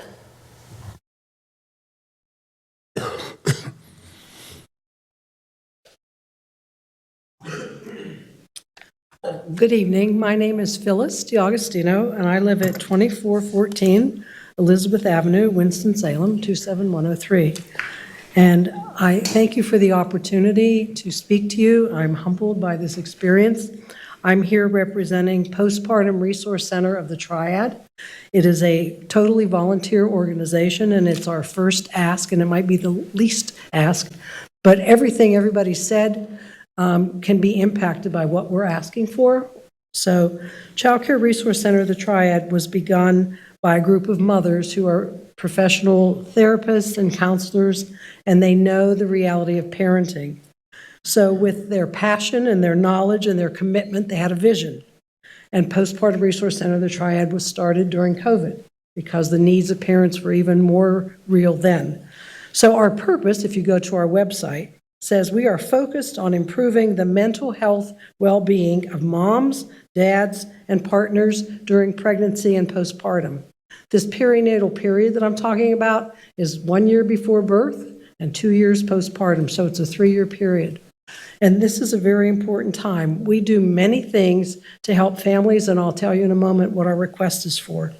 We have a website that has a directory of resources of perinatal providers that include therapists, lactation consultants, OBs, doulas, physical therapists, and more. We also list several local programs available to parents, and we do provide a self-screening tool to deal with depression and other mental health issues. And we provide resources and recommendations to help families during these times. The reason that we're asking for $2,500 is that we would like to do 5 free support groups for parents that will be 6 weeks in length, and we will serve up to 60 women. Let me tell you a little bit about the statistics, and then I'll finish up. 1 in 5 women may experience depression, anxiety, or other mental health issues. 1 in 10 men may also experience this. And the number is likely to be higher and increase for high-stress parenting groups or during high-stress situations, which I believe we're in. I do not envy you your jobs. I think you've had many eloquent speakers address your position. And this was a statistic that surprised me. Perinatal mental health conditions are the #1 complication of childbearing years.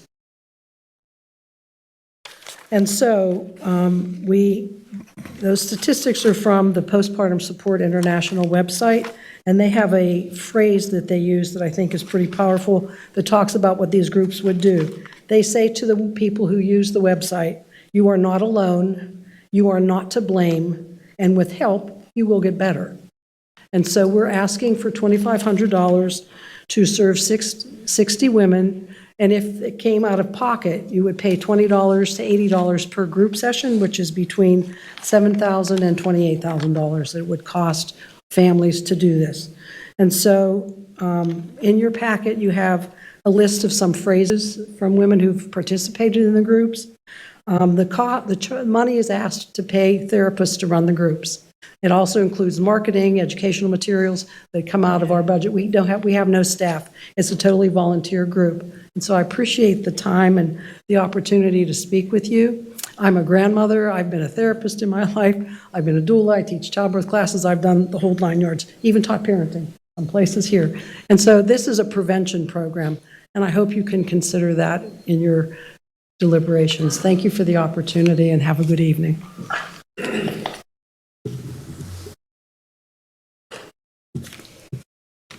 Good evening. My name is Heather Martin, and I am the Senior Director of Strategic Partnerships with Second Harvest Food Bank, located at 3330 Shore Fair Drive here in Winston. And I'm here tonight representing our Providence Culinary Training Program. So at the food bank, we have 2 ways of ending hunger. We feed the line, and we work to shorten it. And our 12-week culinary training program, called Providence, is one of a kind in its nation. We're one of the shortest programs in length, offering a big impact that rivals those of 2- and 4-year culinary institutions.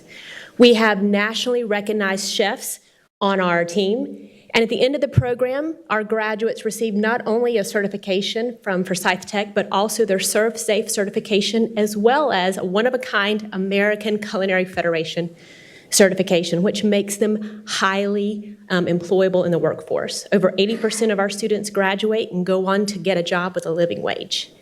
Now, that's officially what we do, but I'm going to let you in on a secret. It's really a front. What we really do is we offer hope and we offer purpose. Most of our students are homeless, veterans, struggling with addiction, formerly incarcerated, or maybe just looking to start a new job when their industry left this area years ago. We deal in giving people second, third, and fourth chances and more when they need it. And that's where my own personal connection with the food bank comes into place. My father, my stepmother, and my sister all died of drug overdose. And I often wonder if they had been exposed to a place like Providence that does more than teach culinary skills, but gives people purpose and a path forward, if they wouldn't still be here today. And so my ask for you is for you to help us continue to fund our stipend program. What we've learned over the last several years is while our program is amazing and has graduated over 1,000 culinarians, in fact, you'd be hard-pressed to go to a Winston-Salem restaurant and not find one of our graduates there, it still wasn't reaching those who need it the most.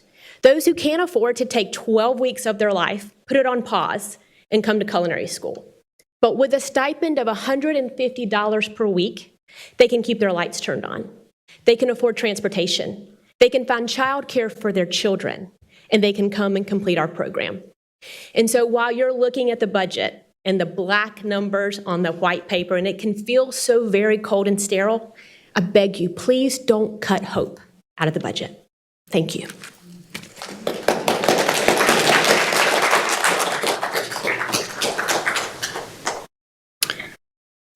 Chairman Martin and Commissioners, thank you for the opportunity to speak tonight. My name is Stan Parker. I'm the president of Winston Starts, located at 500 West 5th Street here in town. I'm here to ask for your approval of our community grant application that will help create economic opportunities for many. Winston Starts is a nonprofit that was established in 2018 with a mission to drive the future economic impact of Winston-Salem, Forsyth County, and North Carolina through job creation. We help entrepreneurs start and scale their businesses by providing a full range of resources. We have 35,000 square feet of state-of-the-art workspace at 500 West 5th. We have over 100 mentors who volunteer their time to help these founders. We provide personalized coaching, educational resources, workshops, speakers, discounted professional services. Most of our founders have come from Piedmont Triad, but we have attracted companies from across North Carolina, the Southeast, New England, and even India. Qualified applicants are admitted on a rolling monthly basis, and they can remain in our program for up to 42 months. That's highly unusual. It gives them the time they need to learn and adjust and optimize their business models. We're industry agnostic, and we support a wide range of diverse, scalable business models. In the last 7 years, we've supported 98 companies and currently have 35 companies in residence. Many of you probably know Winston-Salem was a hotbed for entrepreneurship at one time. We lost that. We're trying to get that back. Our goal is to help create the next Reynolds, the next Haynes, the next Wachovia, Piedmont Airlines. We're going to have to grow our own. They're not going to move here. Our companies have raised $138 million in capital since inception. That's with 2 COVID years. For 12 months ending December 31st, 2024, our founders and their startup companies have generated $31 million in revenue and created 316 jobs. Over 60% of those jobs are in Forsyth County. Nearly 50% of our founders are women and minorities.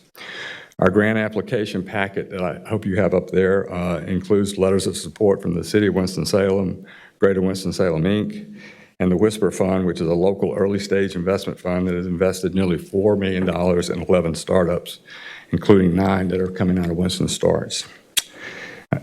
Historically, our funding has largely come from 2 private individuals and 1 grant from Truist. And the grant from Truist and a city grant ended last year. So we must diversify our funding to remain viable, a sustainable organization, and create the next Reynolds. We've never requested or received county grant support in the past. I know this is a tough year, but I hope we can count on you to partner with us in our efforts to continue driving economic growth for Forsyth County, and expanding the tax base so all these deserving organizations can have the support that they need. Thank you.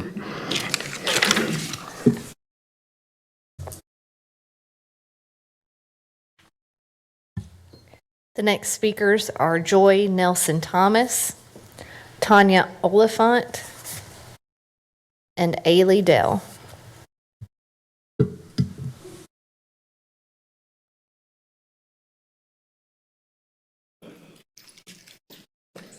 I'm Joy Nelson Thomas. I'm the Executive Director of Lead Girls of NC. We're at 1100 West First Street here in Winston-Salem, Forsyth County, 27101. Good evening, Chairman Martin, County Commissioners, and County Manager Robinson. Thank you for giving me a moment to speak about the work that we do. You know, I want to start with just thinking about why we do the work at LEAD.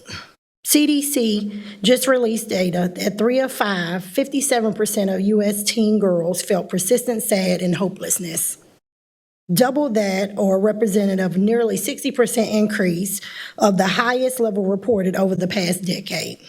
Nearly 1 in 3 girls seriously have considered attempting suicide.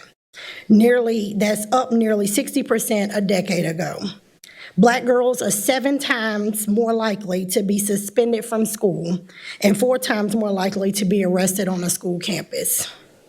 Nearly 9 years ago, our organization was founded with a clear mission to develop unstoppable leadership in girls and equipping them with the tools and mentorship and community support they need to really thrive. That is a mission that is important now more than ever for our girls, and we're proud to say it's working. Through our LEAD program, we've seen real lasting changes. Girls reported feeling happier and more confident. They're making healthier choices with significant decrease in tobacco use and vaping.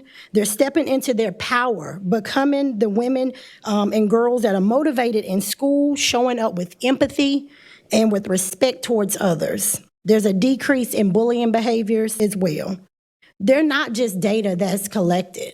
They represent the lives being changed here in Forsyth County, families being strengthened here in Forsyth County, and a future generation of confident women leaders shaped right here in our county.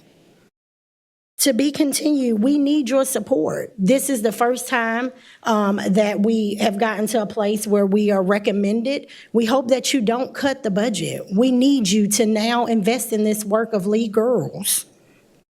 It allows us to serve girls right here in Title I schools. Actually, you all should have a packet right in front of you. Last year, we served 355 girls. That's 14 programs, 9 Title I schools, 3 cottages at Crossnore, as well as a community program right here in Forsyth County, downtown in our office space. As we near our 10th anniversary, we're proud of the foundation that we've built. We've even seen, more excited about what's to come. With the partnership, we can continue to turn potential into leadership and possibilities into reality for girls here in Forsyth County. Thank you for your time and consideration, and I hope you choose not to cut the budget for programs like LEAD.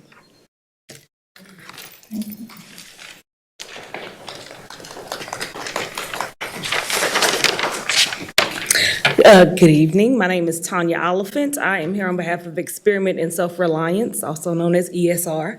And thank you for allowing us to just say a little bit about ESR. The address is 3480 Dominion Street, Winston-Salem 27105. Thank you all again for just allowing us some time. ESR has been able to serve Winston-Salem and the Forsyth County community for over 60 years. And with a model that we meet the needs of the community. So right now we have 2 major programs that our county helps us to provide, which is our individual development account, and also known as IDA for our first time home ownership program, as well as our Forsyth free tax program. And so each of those, they serve a different purpose, but collectively they provide individuals and families in Forsyth County the opportunity to get a hand up out of poverty. Our IDA program aids first-time home ownership. We thank Kyle. We have worked with Kyle in the past, Kirby Smart currently. But that process, they attain assets, And that 23 years that we've had that program, we've helped over 670 individuals to go from renters to homeowners. And we have an average home value of $230,000 once they purchase that home. And so that returns an investment back into Forsyth County of over $80 million for that Forsyth County tax base. So we are very proud of that program and would love to see it continue with the support of the county. Our free tax program, of course, provides cost-free tax services for low to moderate income families in our community. Last year, we were able to file over 3,000 tax returns for free, and they collectively received over $3.6 million in tax refunds, and that comes directly back into our county, into our community. And that also saved those people over $750,000 in tax preparation fees. So again, the support from the county helps us to be able to do that with those programs. And so that's just a small portion of what we do at ESR, but it's greatly supported by the funds from the county. And so without your help in that effort, we wouldn't be able to continue those programs. So again, I thank you for the opportunity to present on behalf of ESR, and thank you for this evening.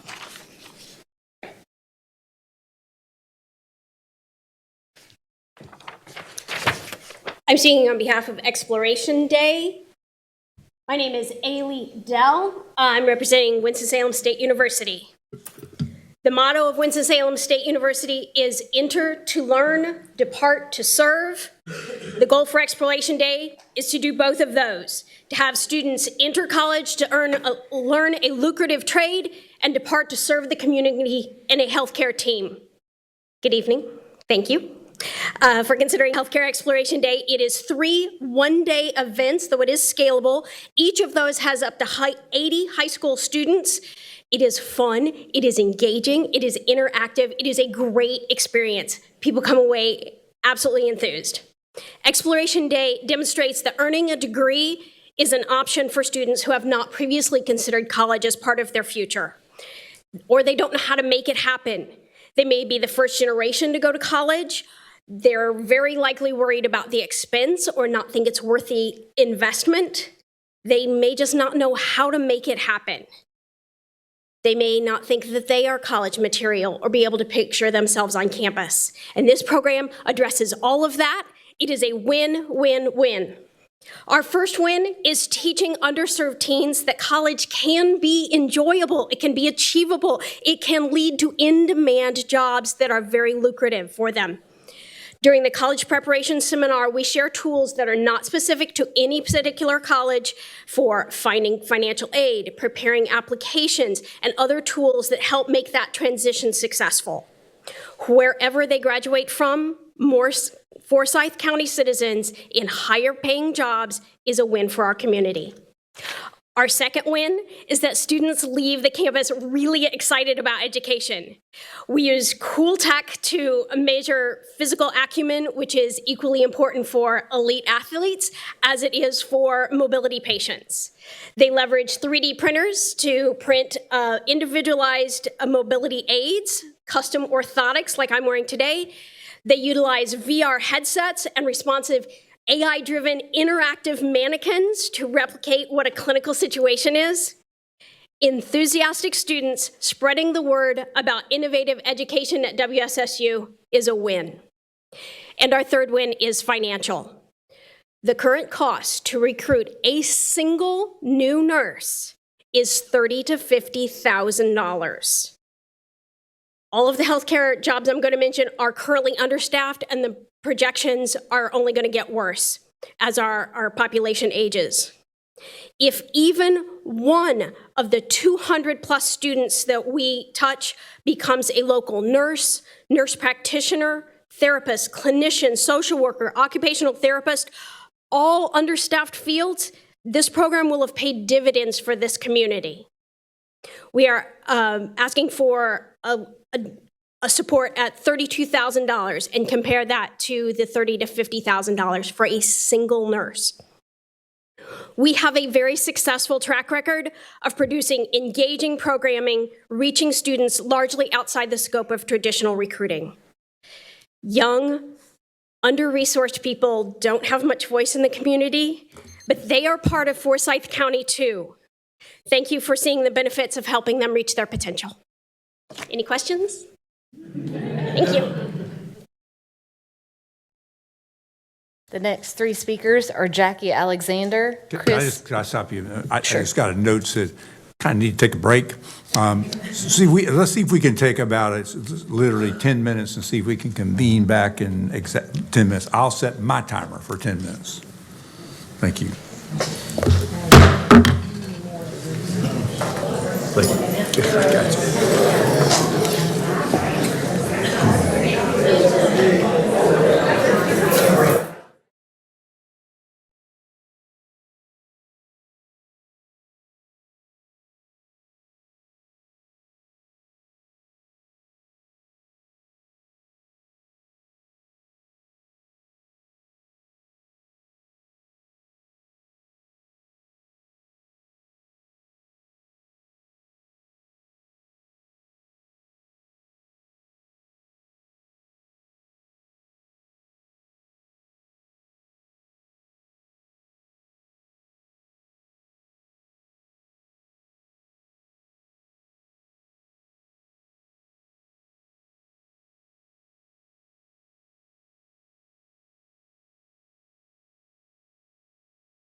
Let's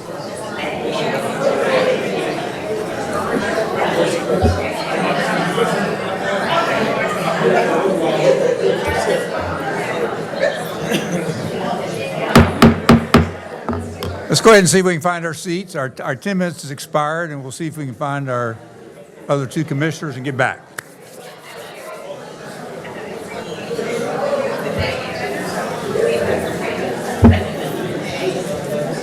Trying to tell. Why don't you see if you can find, get there.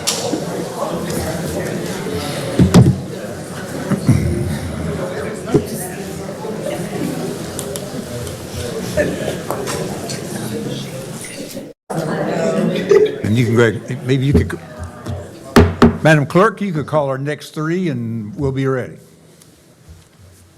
The next three speakers are Jackie Alexander, Chris Norris, and Catherine Briggs.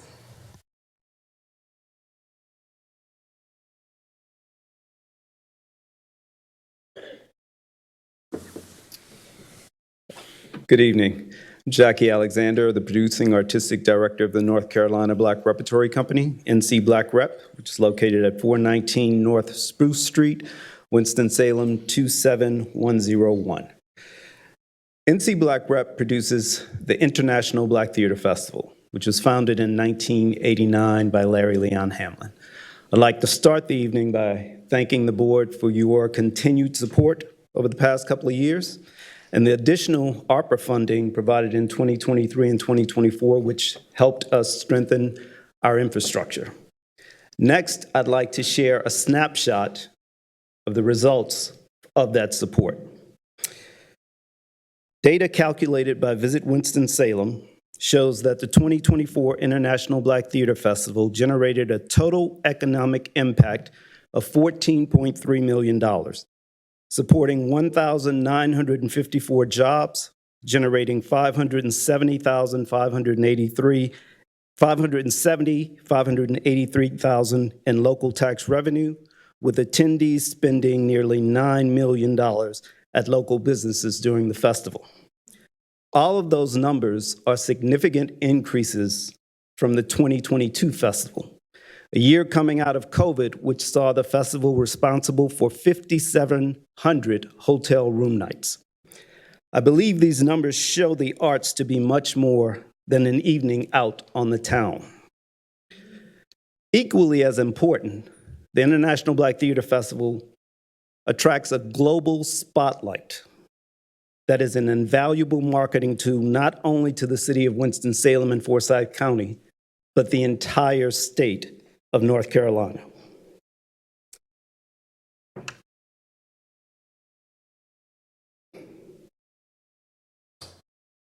I want to say that the arts, the festival is so much beyond the numbers.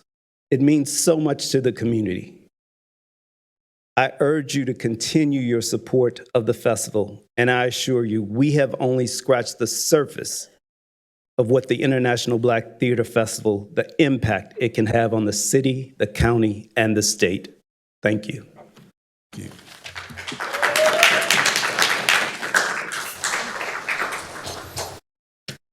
Good evening. I'm Reverend Christopher Norris, representing the Shalom Project. We're located at 639 South Green Street, Winston-Salem 27101. Thank you for your time. This evening, I'm here to also request community grant funding. I know that none of you want to be in this position, and you've heard a lot of requests tonight, and I'm sure you'd all like to fund as many of these great community projects as possible. We're all living in these uncertain financial times and trying to do our best to make budgets reconcile and ends meet. The Shalom Project is a small nonprofit serving the most marginalized and vulnerable in Forsyth County, with a food pantry, a clothing closet, affordable housing project, financial education and mental health program, and a free walk-in medical clinic and pharmacy.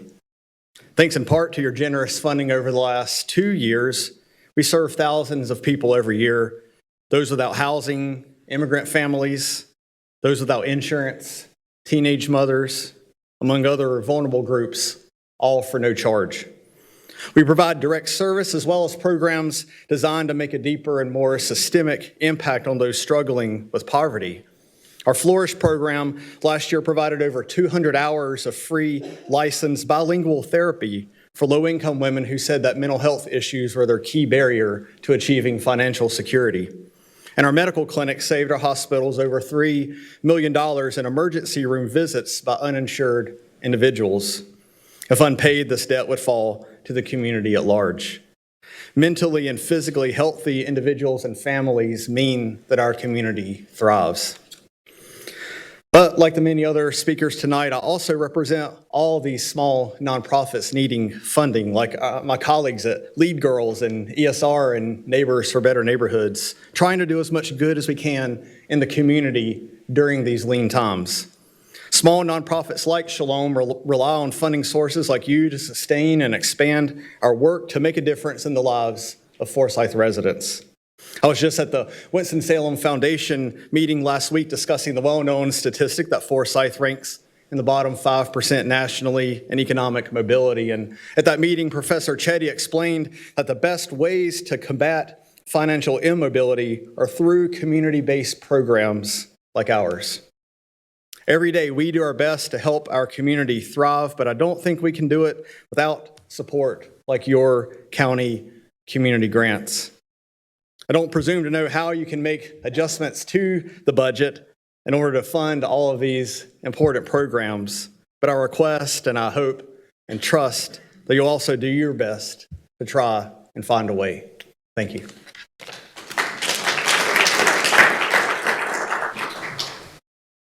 Hello, Chairman and Commissioners. My name is Catherine Briggs, and I'm here representing the Community Care Center for Forsyth County. We're at 2135 New Walkertown Road, Winston-Salem, North Carolina, 27101. The Community Care Center, founded in 2000 to serve Forsyth County's uninsured. Our mission is to provide compassionate, high-quality medical care to the uninsured. And through 25 years of volunteer-driven care, we have become one of North Carolina's largest and most comprehensive free healthcare clinics, offering more than 20 medical specialties and delivering $12.7 million in services to our patients last year. And I just want to thank you for your support. You helped us provide more mental health services, critical mental health services to our uninsured patients over the past couple of years. And now we have more to do. In Forsyth County, there are only 2 low or no-cost dental clinics, yet many thousands of individuals still lack basic oral care. Our clinic today has 107 people waiting for preventive cleanings, and more than that, waiting for follow-up care. And those numbers are growing every day. Last year, our 3-chair clinic provided 811 dental and hygiene visits at a value of $286,000, a testament to the demand. Untreated dental problems lead to pain and lost productivity. In a Wake Forest epidemiology study, they noted that dental pain is one of the primary reasons that children miss school, and adults in pain can't care for their families. By preventing the pain and infection, the Community Care Center is keeping people at work and at school and out of the ER. The dental clinic has space and volunteer support, but we need staff. We urgently need a full-time dental clinic coordinator to schedule appointments, train our volunteers, and manage our growth. This role will increase our capacity, reduce no-shows, and keep our services consistent as the demand rises. We also need to expand the hours of our current dental hygienists in order to meet the demand for dental care in our uninsured population. This investment supports Forsyth County's goal of reducing health disparities. Our program serves vulnerable, uninsured residents, precisely the population the county prioritizes. County funds would add clinic hours and leverage volunteer care, maximizing impact and ensuring its sustainability. The Community Care Center is powered by partnerships. Our clinic is staffed by volunteer doctors and dentists. We work closely with Forsyth County Public Health and with local universities and philanthropic partners. With county support, we will connect the community care services to Forsyth's broader oral health initiatives, extending care to every neighborhood. We ask that you would respectfully ask that you would reconsider this grant so that our uninsured neighbors can finally get the preventive care they need. Thank you for your time and your commitment to our community's health.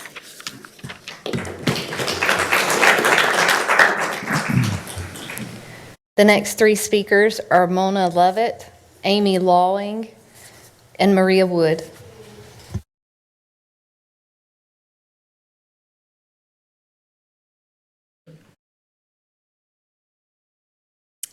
Good evening, Mona Lovett, Crosby Scholars Community Partnership, President, CEO, 2701 University Parkway, Winston-Salem, 27105.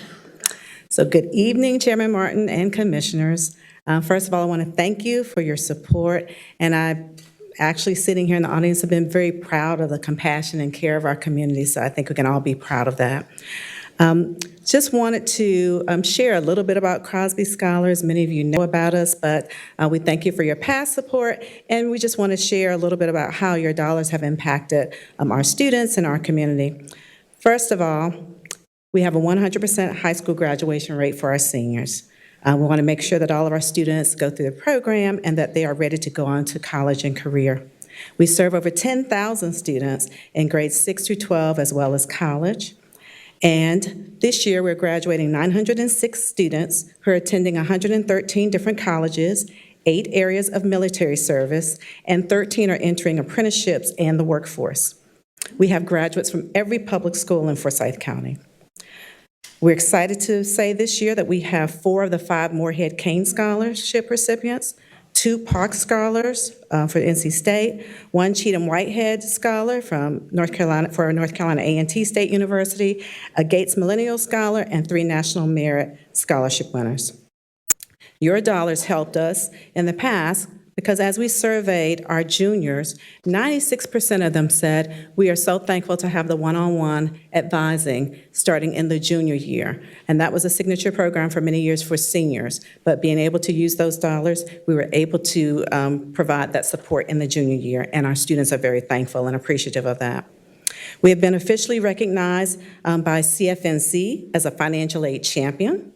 And last year, 98% of our seniors completed the FAFSA, free application for federal student aid. And of course, that document is needed and is one of the top indicators of college enrollment for high-need students.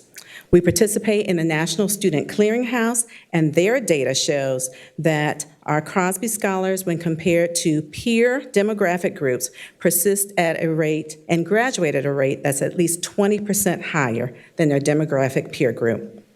Our students are amazing. And Ari is one of our amazing students. She's graduating #1 in her class at North Forsyth High School. She's lettered in 2 sports. She received a Moorhead Kane Scholarship, and she is a participant in our LIGHT program, Leadership, Integrity, Goals, Healing, Honesty, and Triumph, and it's a program for our youth in foster care. Our young people are amazing, they're exciting, we know that you know their value, and we want them to come back here. And so just alone in our office at Crosby Scholars, we have 13 alums who've come back to work and serve in their community. Thank you for your support, and we hope that we can count on you for your continued support. Thank you.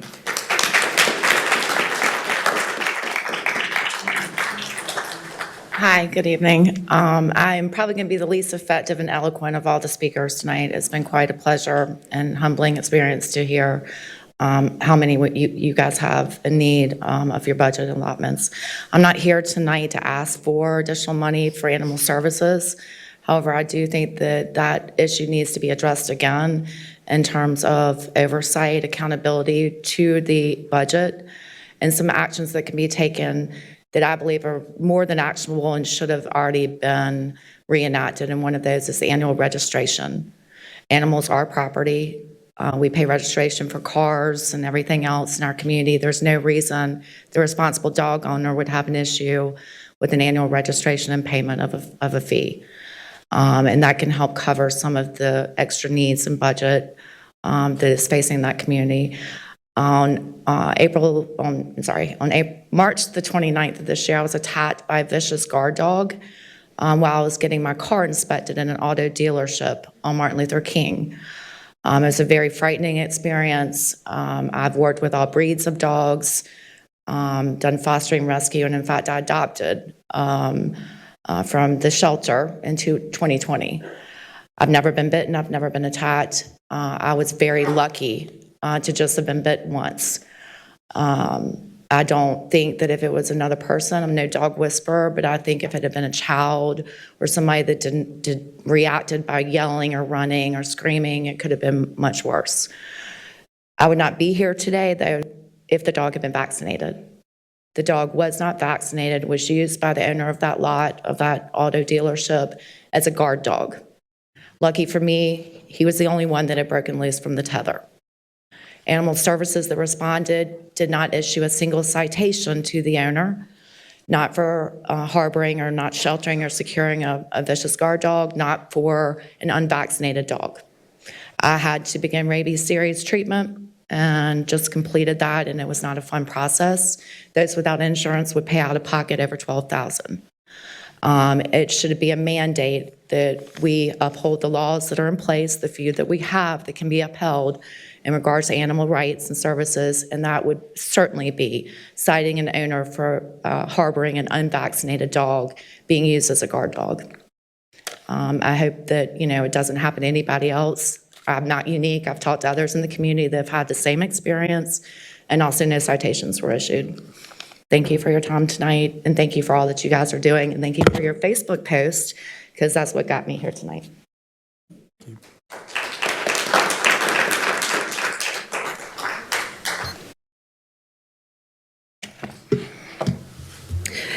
Good evening, Chair and members of the board. Thank you for the opportunity to speak tonight. I want to take the opportunity to speak to you about an issue that affects not just the animals, and this kind of goes along with what she was saying as well. It does not just affect the animals, but the health, safety, and compassion of our entire community. Again, my name's Maria Wood. I live at 1080 Canyon Drive in Rural Hall, North Carolina, 27045. I am a board member of Forever Friends of North Carolina, a nonprofit animal welfare and advocacy group based out of Winston-Salem. I have proudly served on the board for the last 5 years. I am also an independent community animal resource navigator here in Forsyth County. As you're aware, our county has made efforts over the years to improve the conditions for animals. But through my own experiences over the last 6 years, we are regressing. Each year, thousands of animals pass through the shelter. Some are never reclaimed. Others are euthanized simply due to lack of space. It's an ugly truth, but it's reality. North Carolina is the third in the country in euthanasia rates. That is also a harsh reality, stemming from an overpopulation of dogs and cats. We have made progress largely thanks to the tireless work of our local rescues, shelters, and welfare groups. But these animals are not just statistics, they are lives. They reflect how we as a county uphold or fail to uphold humane values. That being said, an increase in funding for animal welfare is much needed. This will be beneficial for staffing, training, enforcement, and community support, along with increased assistance with spay and neutering programs. Communities with strong animal care systems see lower public health risk, reduced shelter cost, and greater community trust. Right now, the relationship between the animal welfare community and animal services is broken. Residents are stepping up, picking up strays, providing temporary care, and when they call animal services, they're being told to take the dog or cat back where you found it and release it. That's unacceptable to me. Animal services is animal control, and the control they currently have is virtually non-existent. Why has this been allowed to get this bad? The community is doing the hard part, catching, containing, and caring for these animals. We need the county to step up and do the rest. In 2024, I became what some call the animal coroner of Forsyth County. I personally recovered, scanned, and filed reports on 62 deceased cats and dogs. 5 out of those 62 actually had microchips. 3 had collars with no identification. The rest, the 57 beloved companions, died unclaimed on roadsides and highways, not including those that were never reported to me. In each case, I gave them a name, some dignity, and the respect they deserved. I question how many of those dogs and cats were instructed to be turned loose where they were found. If ordinances continue to be treated as words on paper rather than actively enforced, this cycle will continue. Running at large is not a minor offense. It's a public risk. Whether the dog is aggressive or friendly, it can still harm, attack, cause traffic accidents, or spread of disease. I will continue to monitor animal services' response to our community and the animals. I will continue to advocate for change, and if necessary, I will continue to return with another 3 minutes speech until greater change is made. Thank you for your time.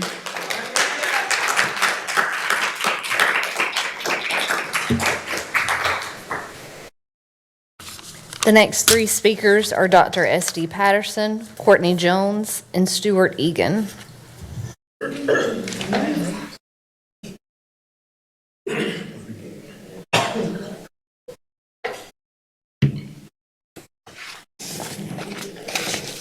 Good evening. I'm Reverend Dr. S.D. Patterson. I'm the senior pastor at the Friendship Missionary Baptist Church, and I'm also the executive director at Neighborhood's Hands, located at 1713 North Liberty Street. Today, I want to say thank you once again because the county commissioners have funded our programs in the past years. With that said, Michael Jordan said something one time ago. He said, numbers don't lie. So I'm here to present you the numbers that we have prevailed here at Neighborhood's Hands. It's in your package, but if you can see that from July 2022 through November 2024, we have serviced 2,229 youths from the ages of 16 to 24 for workforce development, job skills, training, resume building, so forth. Just last year, we have serviced 74 people, and 24 of them have obtained gainful employment. And because we have serviced their parents, the kids have been involved in our mentoring program, 20. The kids have been involved in our Girls Rise Up program, about 28 students. We have serviced the people of Forsyth County. The money you have given us has worked. We appreciate that.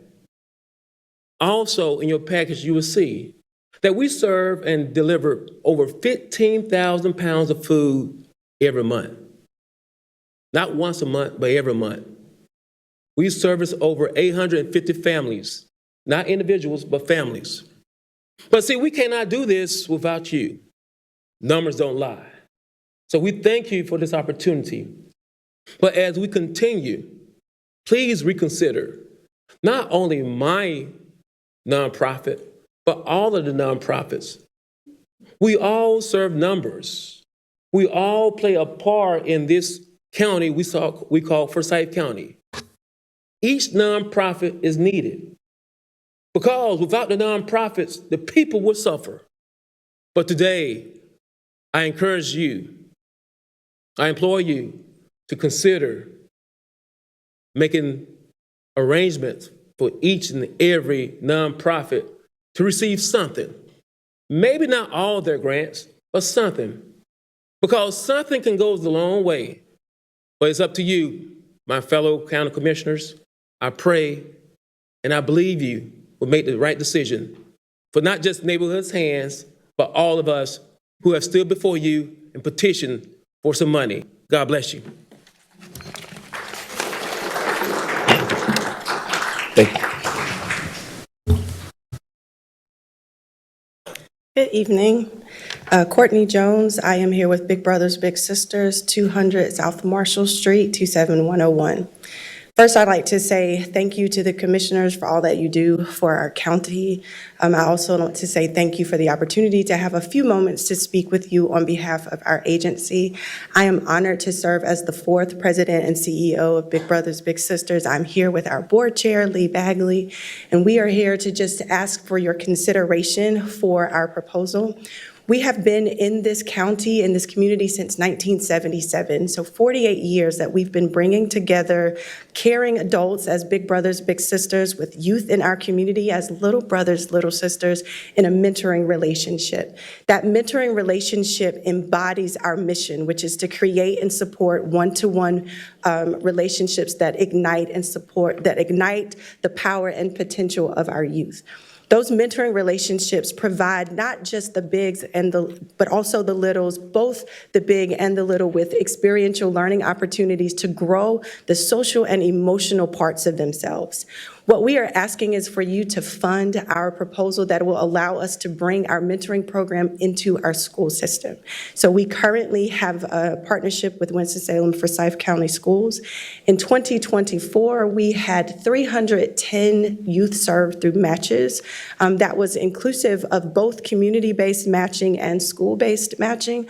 We had an additional 152 students who were a part of our program waiting to be matched with the mentor, but we engaged them to keep them engaged and a part of our program as best as we can. By expanding the program into the district, into the schools, we are able to bring mentoring into the schools. And what happens there is that we see our youth, our mentors, bring in a dynamic into the school that may not otherwise be there, because those youth get an opportunity to hear from a different voice. They get an opportunity to have a sense of future. And then because they are excited about being a part of our program, then their friends also want to be a part of the program. And they start to change the dynamics and the environment of the school. And so your help will help us in a time that there's a lot going on in our district. We come in as a consistent presence. We come in as a source of stability, and we are coming alongside our school partners to help them and help their schools move in a direction that helps the social and emotional growth of their youth there. So thank you for the time. I ask that you would consider our proposal and give us an opportunity to continue to do this work that will translate into much success for Forsyth County. Thank you.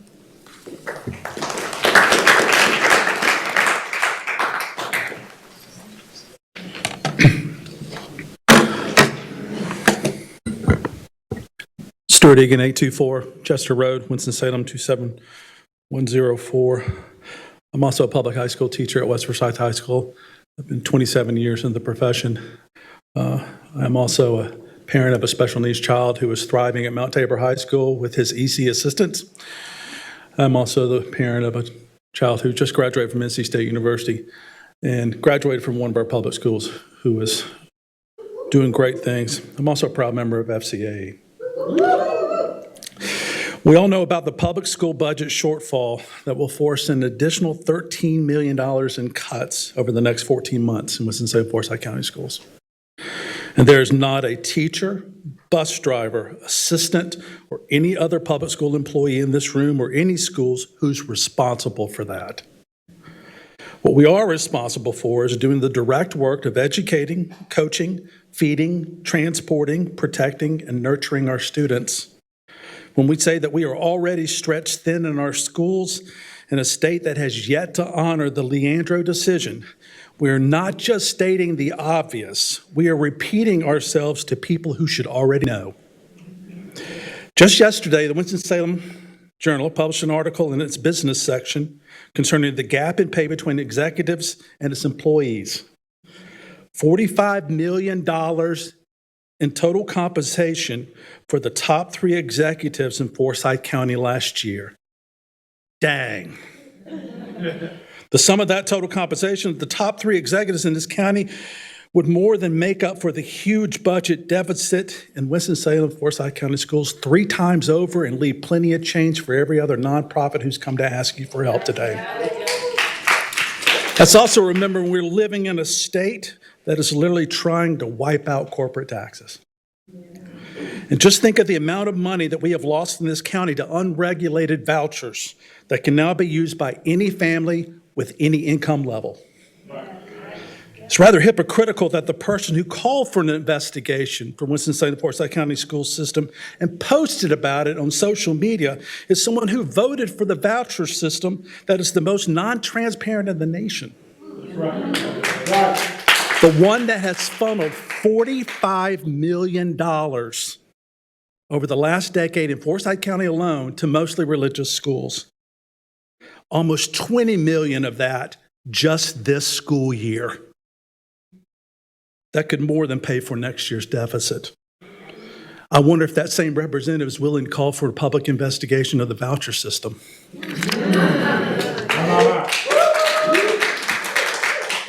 Some of you have been in your elected seats for decades. Some of you have served on the school board or in the school system in years past. A couple of you last century. If you can honestly say that the amount of money it takes to educate our young people has remained static over the years, then I hope this term is your last. Most of us in the room are aware that the county commissioner wants to institute a formula system in its local funding of our schools. The state wants to fund an average daily membership. It's hard to put a dollar amount on a student when each one has a unique combination of learning styles, needs, academic backgrounds, and support systems outside of our schools.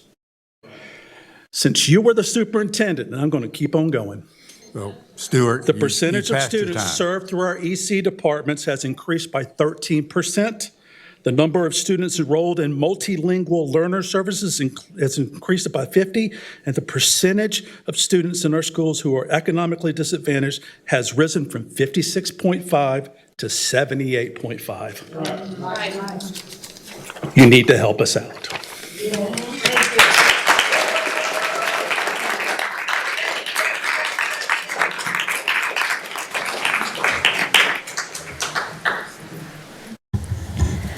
The next three speakers are Riley Barnes, Michelle Jordan, and Jenny Easter.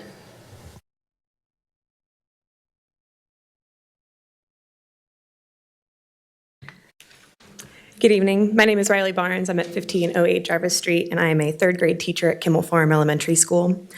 Part of Winston-Salem Forsyth County's roster, an ever-growing proportion, is beginner teachers, more than 30% of which arrive in the field without a background in education. They make up nearly half of our certified staff. The beginner teacher, in all their eagerness and urgency, is a particular sector of our schools that I can speak on. In a state with a 15% attrition rate among teachers in their first few years in the profession, our schools cannot afford to contribute to this growing issue. There are currently 11 certified vacancies at my school, and speculation of more staff leaving due to the failure of the county commissioners and the Board of Education to be transparent and just with their community and spending. Sure, Winston-Salem will inevitably attract recent graduates to these vacancies, but the real question is, will they stay? Will they stay when more than 8,000 enrolled students in our county are not receiving the adequate and rigorous EC services they are entitled to by a passionate and certified staff member? Will they stay when they're asked to stay well past their contract hours, oftentimes to 6 p.m., to watch the students who won't be driven home on the bus due to canceled routes? Speaking from experience. Will they stay when they don't have basic necessities like toilet paper, hand soap, and paper towels, or when their classrooms exceed 75 degrees Fahrenheit, like at my work site? I talk a lot with my arms. I am very sweaty. When the finger is pointed at them after unsuccessful data, despite not being able to meet our students' most basic needs, the school system has one with many hands on deck. And with the ever-growing deficit to our budget, I ask where you will decide to place your hands. Will you extend them to your community's most vulnerable? Or will you point the finger at the educator or their advocates? Will you continue to conceal them for the citizens and employees who will feel the effects of your silent decisions? Or will you throw them up and shrug, favoring vouchers to the system that serves the public school system that serves over 86% of North Carolina students? I'll tell you where my hands will be. They're reaching out to my pockets to pay for toilet paper, hand soap, and paper towels, looking into Chromebook repairs and intervention resources. They'll be busily pulling together resources that I do not know will stay for next year. They're pulling funds together to help one another pay bills due to missing paychecks. To rob our schools of adequate funding and in turn blame and punish the countless faces who tirelessly serve the children of our community is immoral and illogical. A lack of transparency and a lack of dignity concerning this extreme lack of funds will only continue to fan the flames beneath an already struggling school system. We plead, we urge, and demand to be at a voice at our table to decide how these precious dollars will be spent. If you expect excellence in education, we deserve excellence in dignity and respect. Thank you.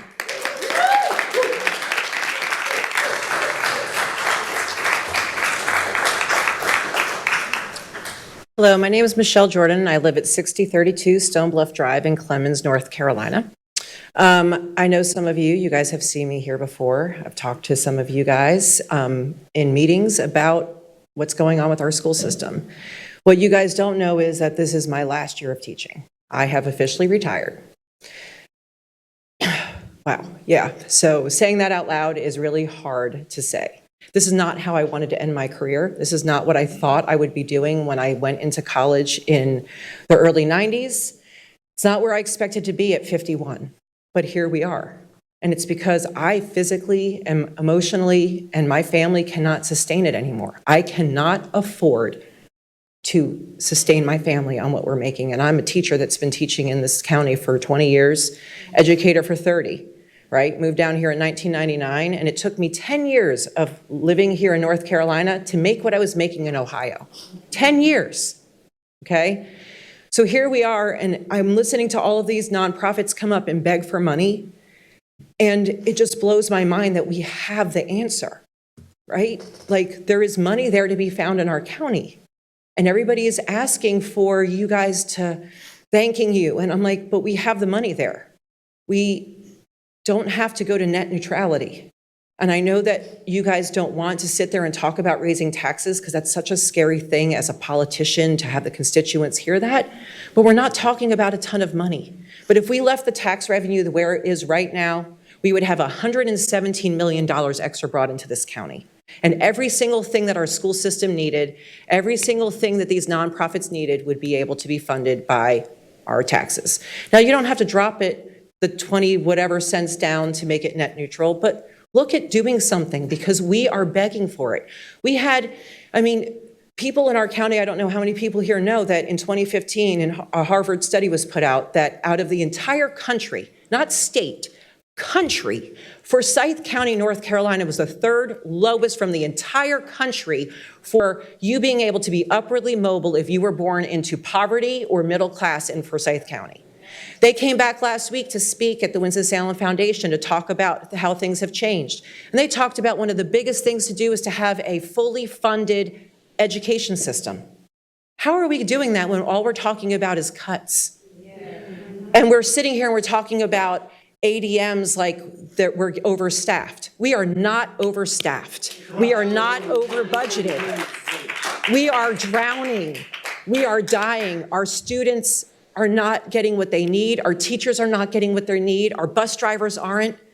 We are struggling. And our community is going to continue to struggle if we don't fund our schools, because if education system is not good in our county, then our community will not be good. It is a direct correlation. Thank you.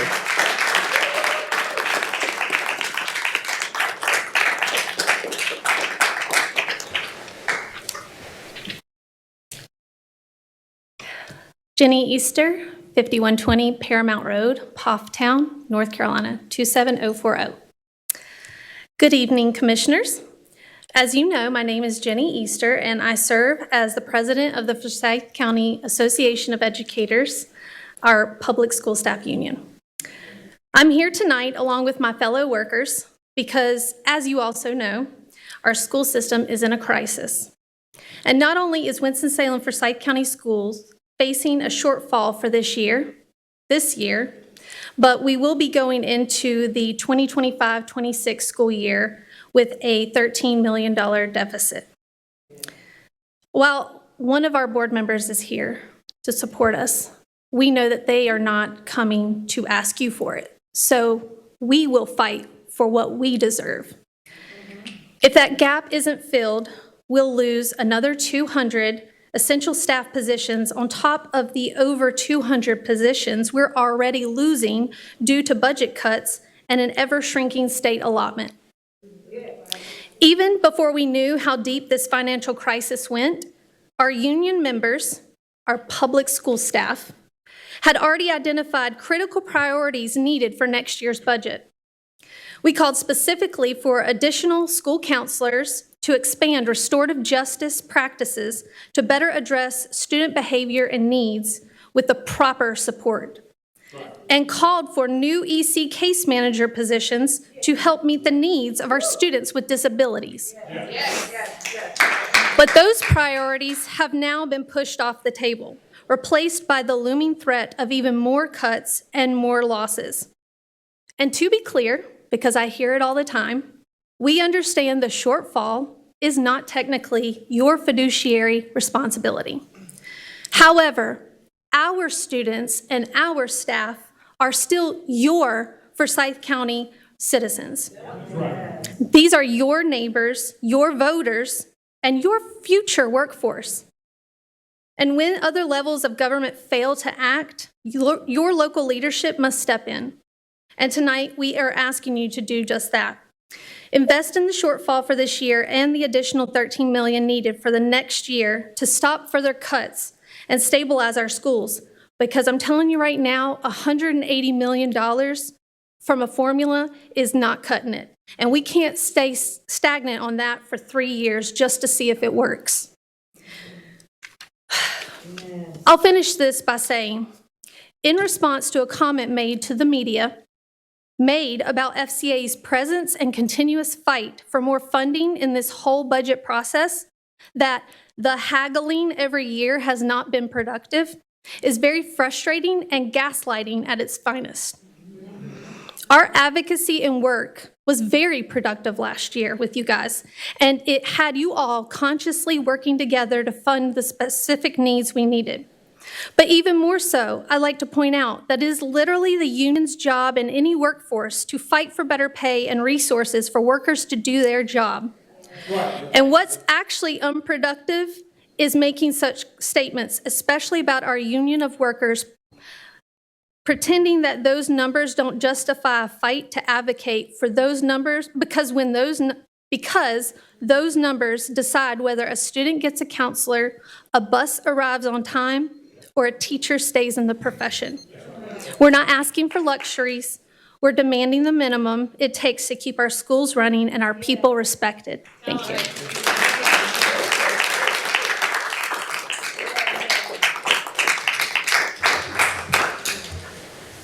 The next speakers are Norman Hill, Harry Morley, and Melissa Edwards.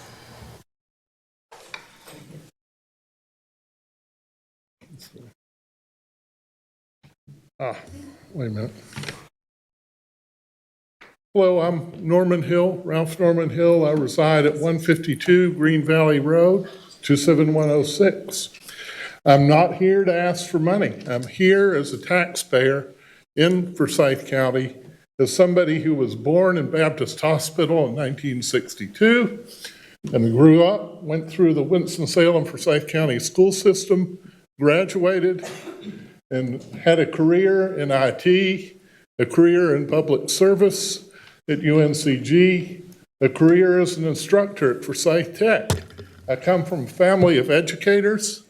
Nothing is more important to me as a taxpayer in Forsyth County than the education of our children. I don't have children of my own, but it's my community. Nothing is more important. We can afford to fully fund the Forsyth County school system. We can afford to make up what I heard was an overage, but really is the deficit, where we can do this.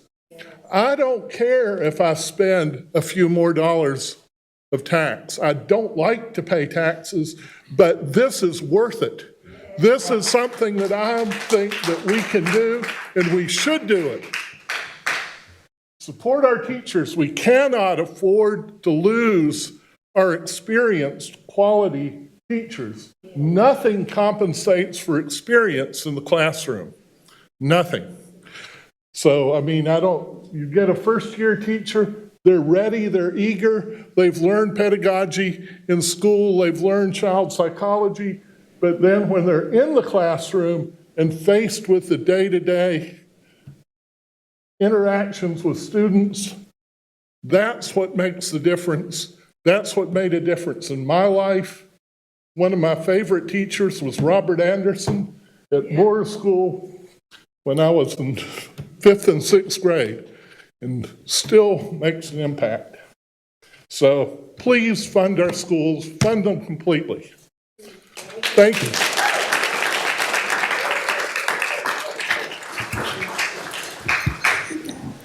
Good evening, Dr. Martin, County Commissioners. My name is Harry Morley. I live at 126 Buckingham Road, Winston-Salem, North Carolina, 27104. I'm currently running for 10th Congressional District, U.S., but I'm not here to talk about that.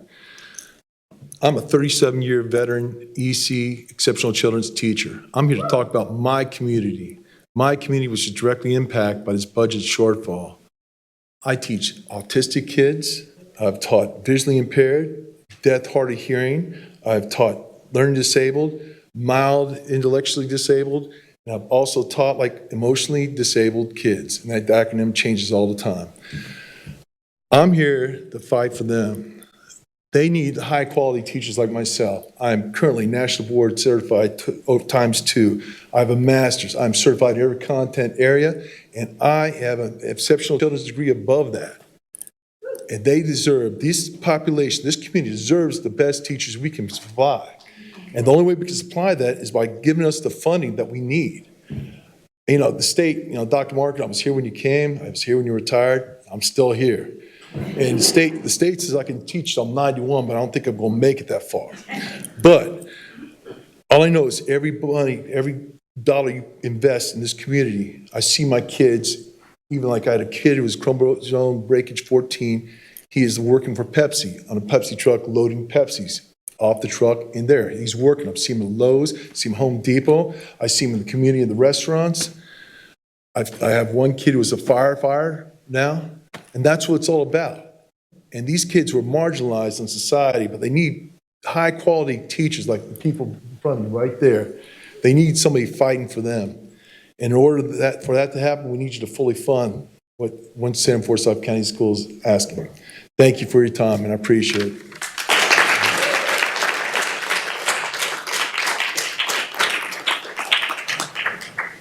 Good evening, Dr. Martin and fellow council people. My name is Melissa Willard Edwards, and I live at 5170 Edgbaston Drive in Kernersville, North Carolina, 27284. I am a proud K-12 product of WSFCS. I've been here since I started kindergarten in 1984. And I wonder if you remember where you were when you heard about the Challenger explosion and when you were recovering from how that felt and the support that you got. I know where I was. I was just beginning kindergarten at Griffith Elementary and had the support of my teachers and all the school around us to support, and the bus drivers and everybody that was there, showing us that we were going to be okay. I remember in my second grade classroom that there were these little green footprints that kept showing up closer to St. Patrick's Day, and we just didn't know where they were coming from. Then, for third, fourth, and fifth grade, I went to Hall Woodward Elementary and had a remarkable relationship with the bus driver that drove us from one side of town to the other. And, I have the third grade teacher that I had at Hall Woodward, I still keep in touch with. In fact, he volunteered and tutored in my third grade classroom this year. Then I went to Philo. I went to middle school. I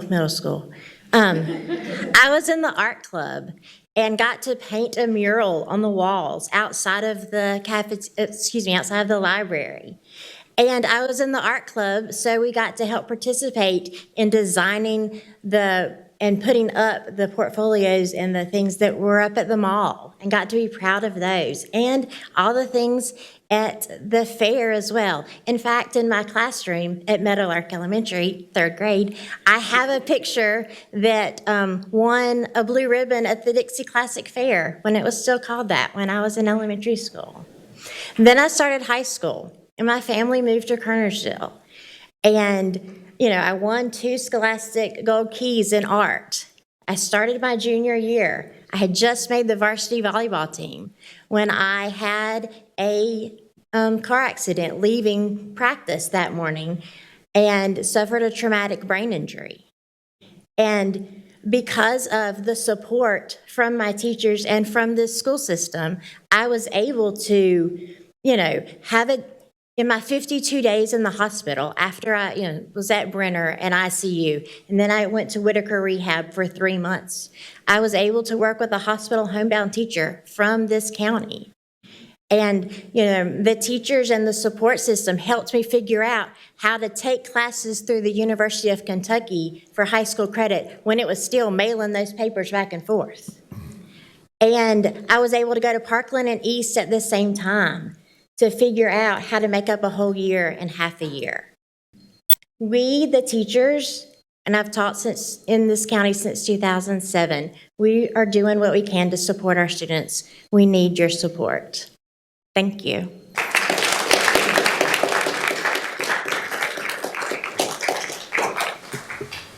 Next speakers are Patty Gillenwater, Stephanie Trillo, and Teresa Bryant.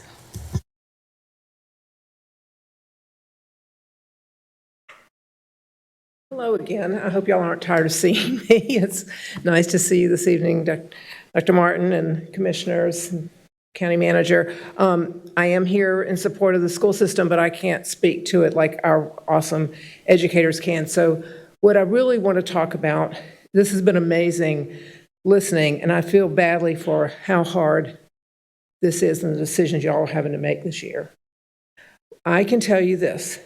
If you're willing to raise our property taxes, we will flood the airways, the newspapers, social media, in support. Right?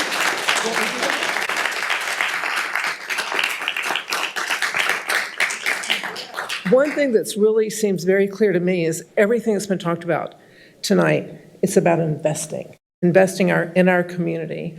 And, recently, I think it was about 2 weeks ago now, we were on a list along with Guilford County, and we were like neck and neck. I think it was quality of life, don't hold me to it. They called out the education system in Guilford County. They didn't call ours out. We have got to have all of this investment happening now in our community because there's nobody else to do it. It's not going to happen from the state. It's not going to happen from the federal. And we desperately need it. And those of us who are fortunate enough to have homes and be paying property taxes, it's not going to break the bank for us to have a couple $100 more on our tax bill. So please do it. Thank you.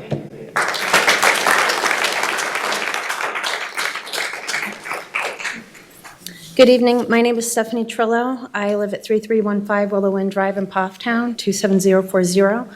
I work at a Title I school, Griffith Elementary. I'm a first-year EC resource teacher. This year, we couldn't start our letters training when we needed to because we didn't have the funding. When we started the letters, we didn't get any stipend for it. When I learned Letterland, which is one of the programs they wanted me to use with my K through 2, I got, I believe, 4 hours of training and what used to be 3 days of training. I don't feel like I can service my kids well enough on that. And I personally came into the school system as a mother. I have 2 children. One of them is here today. I've had one that was an EC kid for speech, and I have one that's an AG kid. They're both in middle school now.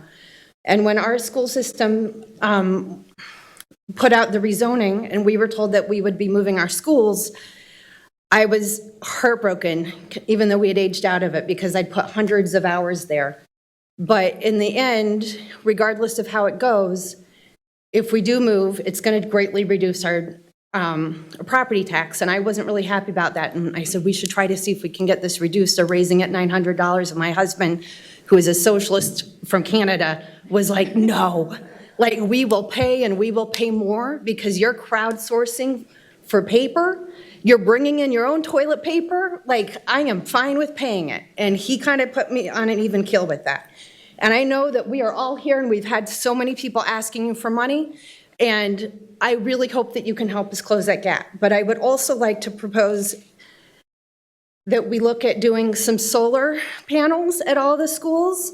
Buncombe has saved about $430K a year doing it. Batesville School District in Arkansas is saving about $600,000.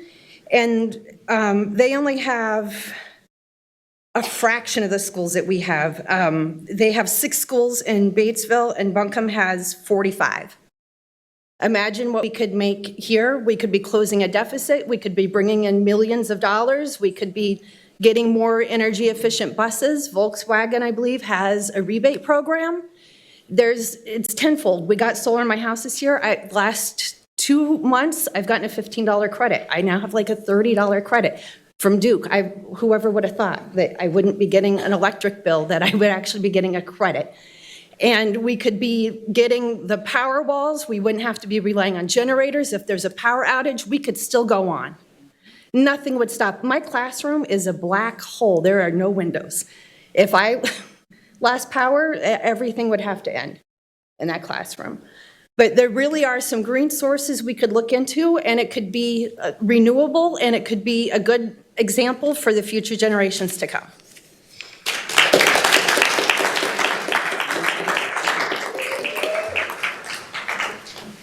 Hello and good evening. My name is Teresa Bryant. I live at 273 Summer Glen Drive, Louisville 27023. I'm sure you've heard the term before that teachers have a lot of hats that they wear. Well, I'm going to put on my hat real quick before I get started with some of the points I want to talk about tonight. I am proud to be a Kiwanian and a Key Club leader at West Forsyth High School. I want to let you know that a lot of these organizations, from the Shalom Project to the Big Brothers, Big Sisters program, West Forsyth Key Clubbers, all 380 that are in the club, have done service at these organizations. I know that they are asking you for money. I'm asking you for it too, I guess, because my students need to learn the value of helping others without expecting anything in return. That's what we need to do. We don't need code of conduct.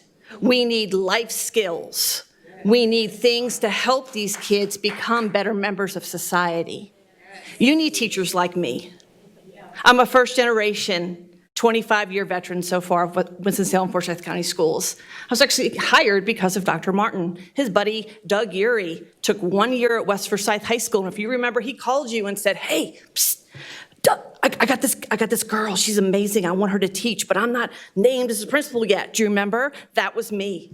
Okay, I'm National Board certified twice. I have my master's degree. My children are fantastic. My own blood, of course. Now let me get to you why I'm here. Okay, I'm not only here as a teacher, I'm here as a parent of 2 proud graduates. They both withstood Stu Egan, not once but twice. And I'm also a newly member of FCAE. I'm here because I am deeply concerned about the future of our children and the strength of our public schools. Every day in education brings new challenges. Tech problems, issues, Chromebooks, world events, evolving student needs. As educators, we are trained to adapt. We are transparent, and we are gifted problem solvers. We are always ready for that unexpected. Unfortunately, I cannot say the same for our school board. The crisis our county faces isn't surprising to those of us that have been in the classroom. Teachers, we've seen it coming for years. For years, the district prioritized expanding administrative, adding central office staff, while our classrooms became more crowded, scarce, and student needs have become more complex. Chairman Martin, you once said, children are the future of our democracy, and then you ran for office believing students deserved more, all because they did not approve your referendum. I think you're right, and you're still right now. Our students deserve more than the current funding allows. Teachers and staff are working harder than ever, yet we're being asked to do more with less. Today, I give an EOC to my English 2 students. I stood from 8 a.m. until 1:35. I'd like to continue. Our students deserve more. Our students deserve at least $20,000 per pupil. That's not a wishful number.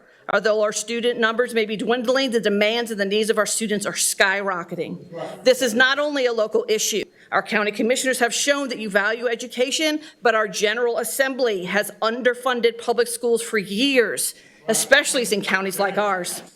Commissioner Woodbury, you once said, I unapologetically devoted to helping educators get the pay and resources they deserve. I couldn't agree more.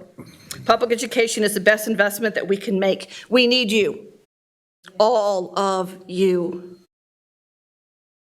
to take bold action. Brian, you need to wrap it up. This isn't just Otherwise, I'm numbers. going to regret what I told Doug Uri back many years ago. No. You will not. I'm phenomenal. No, I really am. Okay. Just see if you can wrap it up. I am. It'd be great. Look, wrapping right All now. This Okay. is not just about numbers, it's about morals, priorities, our children. Let's not shortchange another generation. Let's rise to this moment and say enough is enough. Put politics aside, put kids first. Our students are counting on us. Our future is counting on us. Please don't let any of us down. Thank you.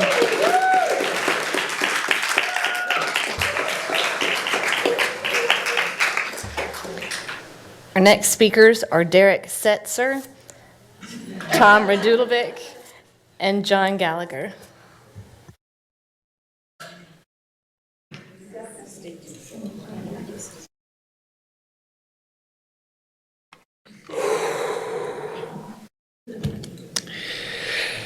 Good evening. My name is Derek Setzer. I currently reside at 4100 Briar Creek Road in Clemens. I'm here representing FCAE and Ward Elementary and all public schools in WSFCS. Good evening, Commissioners. First, I want to thank you for the ongoing commitment to Forsyth County and making public education one of your stated priorities. You've expressed that you support the continued improvement in school funding, predictable investments, and student success, and long-term financial stability. Those are not small promises. They are bold, noble, and absolutely essential to the future of our children in this community.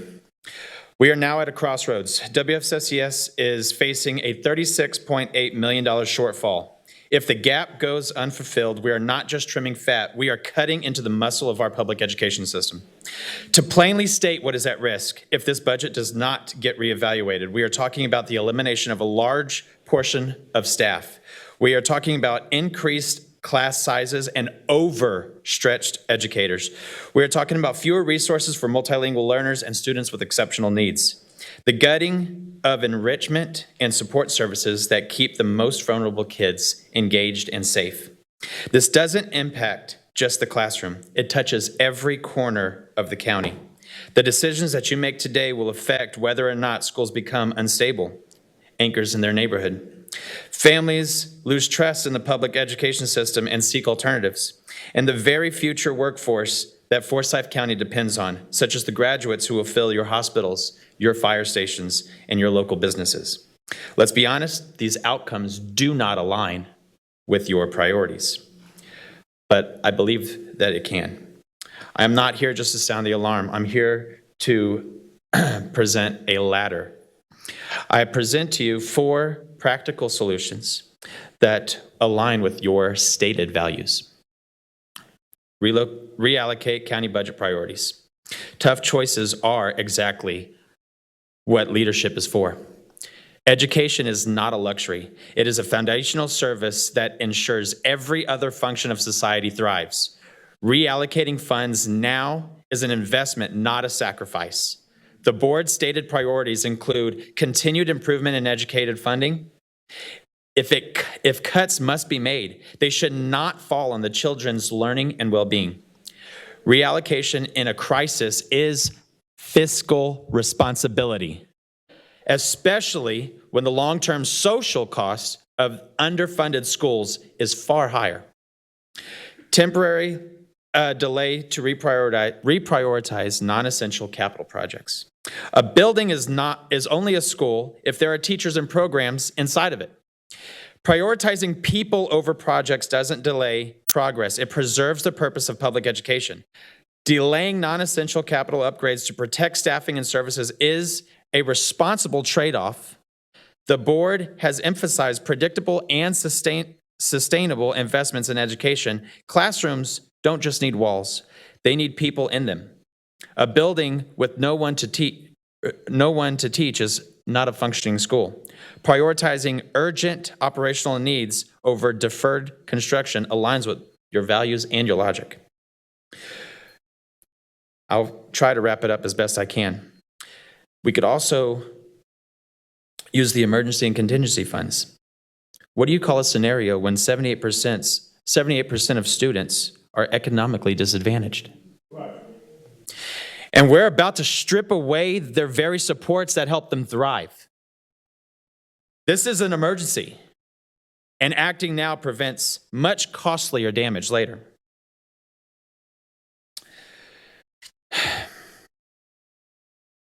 In closing, I offer this not as criticism, but as a collaboration opportunity. The educators and families and the students of Forsyth County are ready to work with you, not against you. But we need more than words of support. We need action that reflects your values and delivers on your promises. Let's make your priorities real in the lives of the people who count on you the most. Thank you.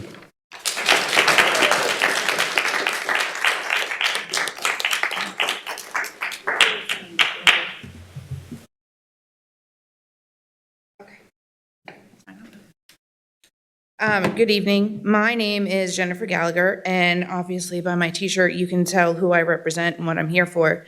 I'm a teacher here in Forsyth County in my 3rd year, but I've also raised 2 sons who have recently graduated from this district. My position in the district is an OCS teacher. I represent 16% of the students in Forsyth County. Those are EC students. I can't tell you the amount of staff that I stand in front of you and have a voice for, and I have been doing so since I got in the union. You see, I write up to 6 reports a day in my classroom with my 43 students that I see Monday through Friday. I teach 2 classes.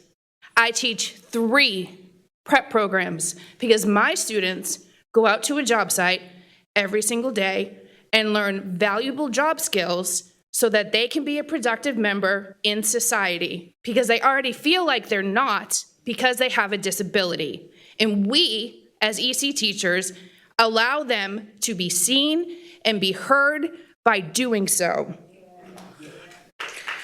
Now, you may be thinking to yourself, if you've never been a teacher, Jen, your contract hours are from 8 to 4. You're very right. That is very true. I am never in my building just from 8 to 4. I would love to tell you that I'm Superwoman and great with time management in order to complete all those tasks. My students will tell you that I'm Superwoman. My students will tell you that I am many, many things. As I've said, I've served 43 students in my program on a daily basis. EC is underfunded in the district. We are losing our programs that support our students. COVID was awful to our students. Both of my boys endured it. One did not attend college by his choice. I have one getting ready to go to Western to be an engineer. And if he doesn't go to engineering, he's going to be an architect. And if he doesn't become an architect, he's going to follow in the military like his father. I understand our numbers are down. I also help serve ECS students because an EC community is a very tight-knit community. We don't just serve OCS students. We don't just serve inclusionary practice children. We don't just serve ECS. We are an EC family. My building alone is going to cut 4 instructional assistants. OCS and ECS are about to be at max capacity next year. Not only if we lose those 4 instructional assistants, we lose our planning periods. Children lose out on the many hats that we serve them in. We, as a district, paid out millions of dollars in compensatory services because we are short-staffed and underfunded in the EC world. That is where the money is going. If you don't invest in EC, you're going to keep paying millions in lawyer fees because we don't have the support of the county, the state, and anywhere else that you look at. Thank you.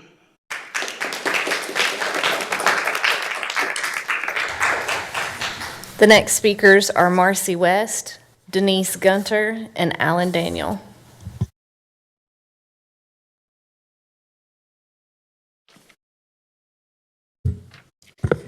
Good evening, Commissioners. Thank you. I know it's late. Try and keep it as brief as possible.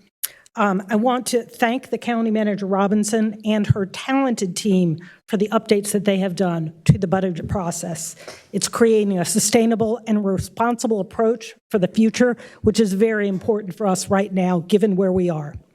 I urge the commissioners also to take a look at your process and to revise what you are doing now in your oversight by analyzing the information by service area and department instead of looking at expense type.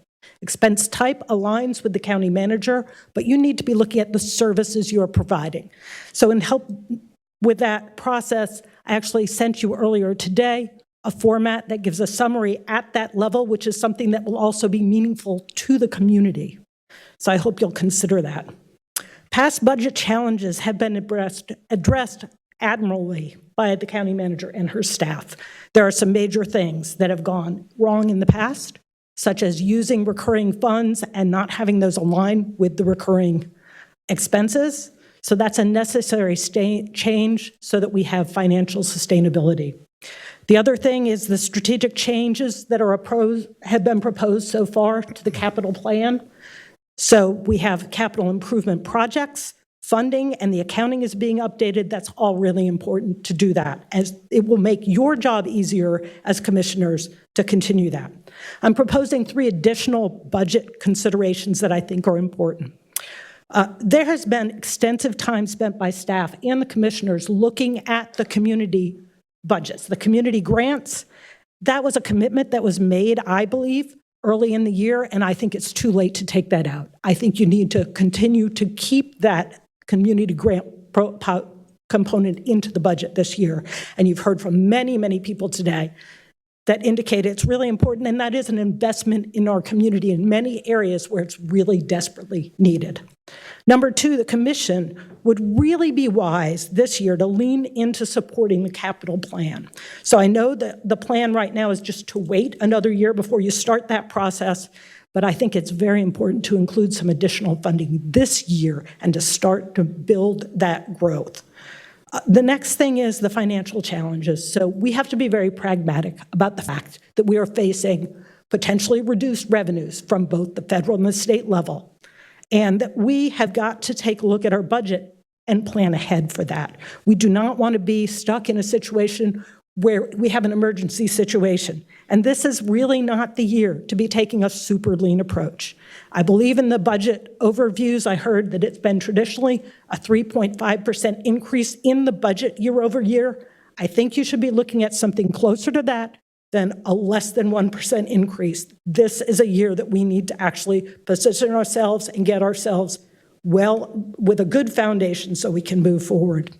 Also, the education needs to be supported. It is foundational to our community, to the health of our community, to our economic development, and it's important that we invest in our schools. Thank you.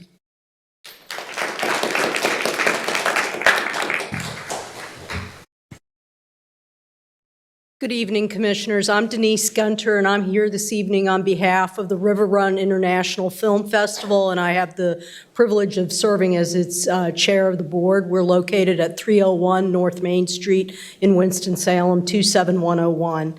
I appreciate the opportunity to speak tonight briefly on the proposed 2025-2026 budget and River Run's request for $15,000 in funding. The county has generously supported us in the past For 27 years, River Run has been bringing people together from Forsyth County and across North Carolina through film. This includes not only during our festival, which is 9 days every April, but through our year-round programming, including our River Run retros, our Independent Lens series, and our Films with Class, where we're bringing students in to watch films. Through a range of programming, our organization reaches people of all ages, races, faiths, socioeconomic backgrounds. And this year, over 10,000 people attended the festival, many of whom are Forsyth County residents. What is the festival's value to the county, and why should the county support it? I think there's two reasons. One is a quantitative reason, and the other is a qualitative reason. On the quantitative side, we bring money into Forsyth County. There's a company or nonprofit called the American for the Arts, and they produce a report every 5 years called Arts and Economic Prosperity, and I recommend it to all of you for reading because they quantify what the economic impact is of arts organizations like River Run. And they're able to quantify that local residents, and they're using 2022 numbers because their last study was in 2023.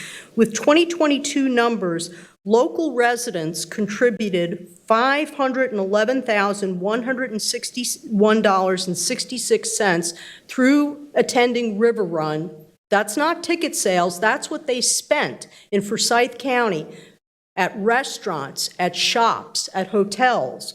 Out-of-town visitors contributed $24,948. So when you add those two numbers up, that is $536,109.66 that River Run generated for Forsyth County in 2025.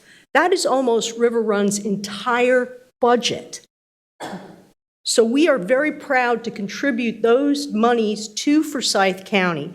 That money helps employ people. It keeps restaurants and shops busy and viable. And so our grant request of $15,000 is less than 3% of what we contribute. If you look at it from a sales tax perspective and you look solely at Forsyth County 2.25% sales tax, we generated over $12,000 in sales tax revenue for the county this year. On the qualitative side, as so many people have emphasized tonight, creating livable communities is a form of economic development, is what makes Forsyth County the wonderful place that we are all so proud of to be a part of, as you heard through so many wonderful speakers tonight. People in Forsyth County look to county government for so many things, but including their support for organizations like mine that help make Forsyth County a vibrant community. The points that are raised in the Americans for the Arts studies warrant your very serious consideration. I don't know if we still have time to do anything for the 2025-2026 budget, but I ask that you please give consideration as you go forward and you think about future years to supporting the arts, not just for River Run, but for all my fellow brothers and sisters in the arts. Thank you very much.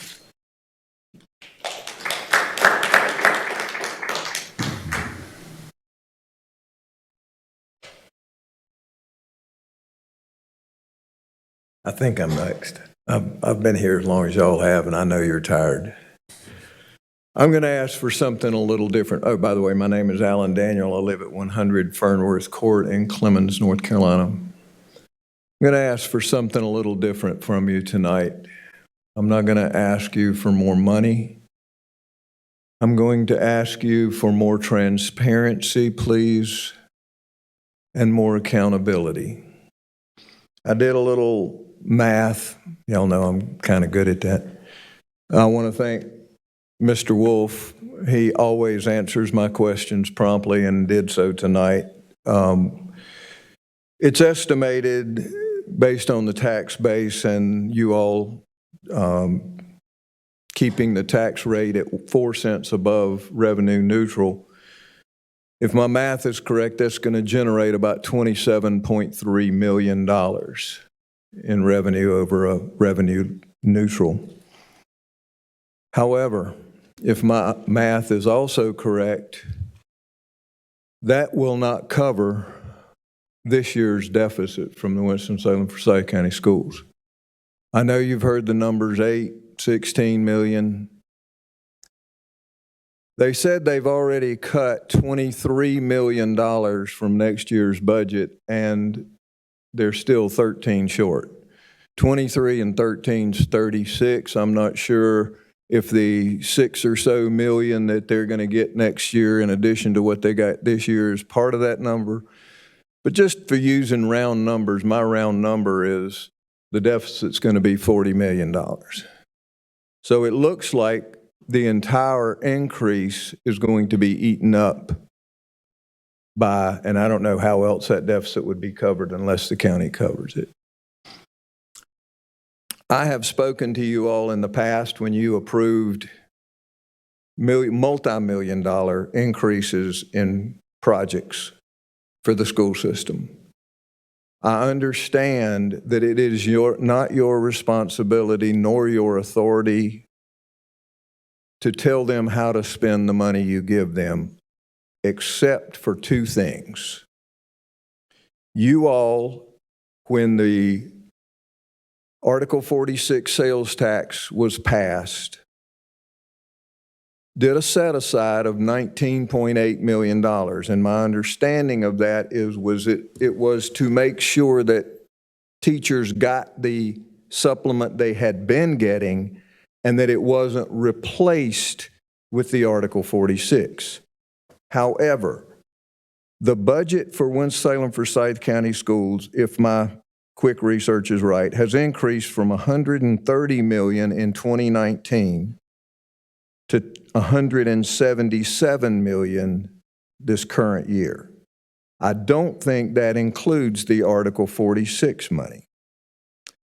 That $19.8 million is part of that. That number has not increased one penny in 5 years. Teachers' supplements are a flat number. They're a flat dollar. That number has not gone up since Article 46 passed. What has gone up is the local supplements of the people making over $150,000 because they get a percentage supplement. So if a principal's salary is $100,000 and his supplement is 52.5%, his 52.5% supplement goes up 3%. Teachers don't. Let me finish one thing. So what I'm asking you to do, the number of teachers in the district, according to the numbers I have, is 3,426. You multiply that times the 3,990 that is their local supplement, Article 46 supplement, you get $13 million. I urge you to figure out where the other $7 million in Article 46 money is going. Thank you.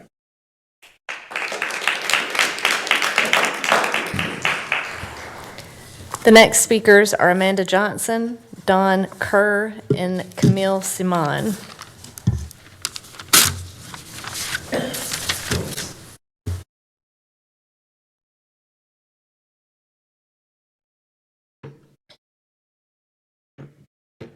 Good evening, everyone. I'm Amanda Johnson Anthony. I live at 855 Bidding Hall Drive, Rural Hall 27045. Of course, I'm a teacher here in Winston-Salem Forsyth County Schools.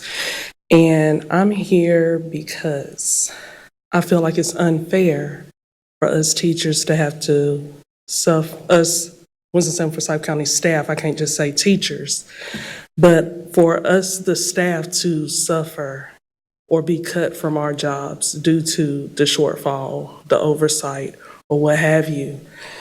That, or the biggest mistake that was made with the finances. I don't feel like that's our responsibility. We should not have to suffer. We should not be held, it seems like we're being held accountable for the mistakes of others. And looking at 240 staff that have already been displaced from jobs and counting, that's not fair. And the impact that this has on the students in the buildings, They're losing some of their favorite teachers, some of their favorite bus drivers, some of their favorite just people that they see every day. How can we make this right? We show up, we do our job, we love on the kids, we spend our hard-earned money, but yet there's still a way for us to get cut. It's my hope that you guys find a way to try to help support the shortfall and let it not be us. That's it.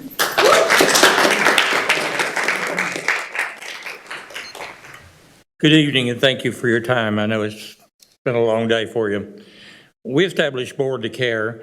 We have an office at 2200 Silas Creek Parkway. We established that in 2022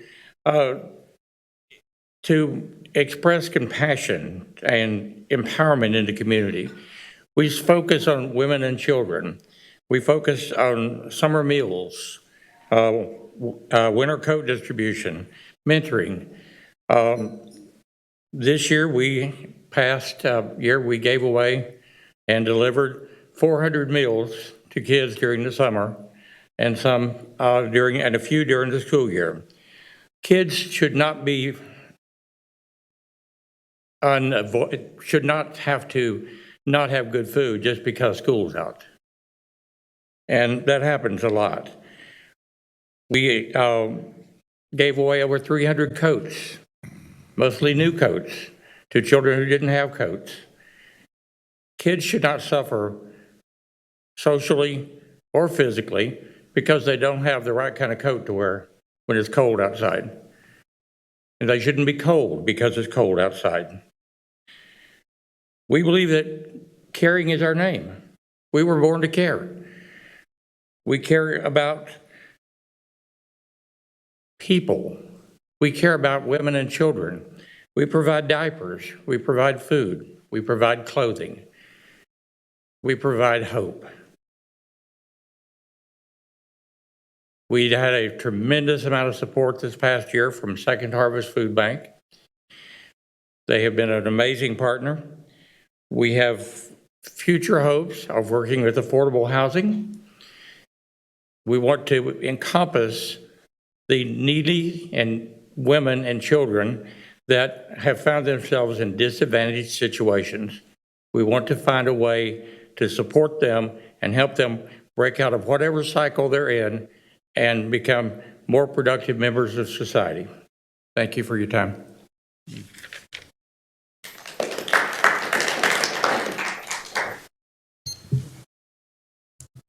Good evening. My name's Camille Saman. I live at 220 Fiddler's Knoll Court, Kernersville. I'm a member of Forsyth Freedom Federation, and we're here in support of the incredible educators and staff we have building a future for our students here in Forsyth. I wrote quite a bit, but I'm not going to use too much of that because I cannot say better what they have said already themselves. But I do want to point something out that I feel like this short-term thinking is not even helpful in the ways you are intending to make things better.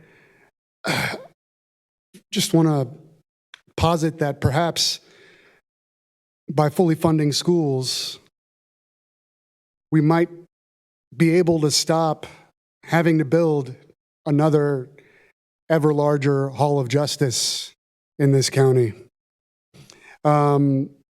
It's one way or the other for these kids. They don't just poof out of existence if we don't put them in a proper position. They become adults. In a way, these educators can see the future. It's walking around the hallways in their schools. And it's not looking great. I know we're not going to be getting a lot of money for the time being from the federal government for things, maybe from the state even. And I know that maybe that might mean that we have to do some belt tightening. But it's important when you tighten a belt to put it in the right place around your waist, because if you don't, otherwise it's a tourniquet. So, this is not a non-vital thing, schools. It's like a limb. Take care you don't lose it. Thank you very much.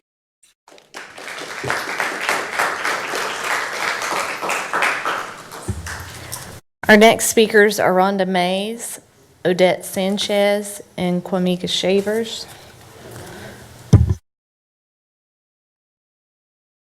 Good evening. As what was already stated, my name is Rhonda Mays, and I live at 6391 Bishop's Ridge Lane in Rural Hall. Good evening, Chairman Martin, Commissioners, and County Manager Robinson. We are very aware that our state legislators are responsible for providing the funding for schools in North Carolina. We are also aware that the current funding is not sufficient. I want to thank you for the support that Forsyth County Commissioners have historically provided to the Winston-Salem Forsyth County School District. I was an employee in that district for almost 24 years, and I appreciated that support, and I continue to advocate for it. But because of this board, Winston-Salem Forsyth County Schools has a supplement for certified educators, funds to increase the salary for our classified education support professionals, funds for the repair, updating, and the building of new schools. I am pleased to learn that this new formula will provide more funding than what was provided last year. But I have two questions. One, will the Winston-Salem Forsyth County Schools be allowed to ask for funding beyond this formula? Two, what impact, if any, does this formula have on the future bonds for our schools? In closing, the partnership between the Forsyth County Commissioners and Winston-Salem Forsyth County Schools has been vital for students and educators. Winston-Salem Forsyth County Schools is one of the top employers in this county. We want the district to provide an equitable and quality education to every student in facilities that are structurally stable, modern, and free of environmental hazards. Please make sure that the formula doesn't limit the school district's ability to ask for what it needs. Thank you for your time and your consideration.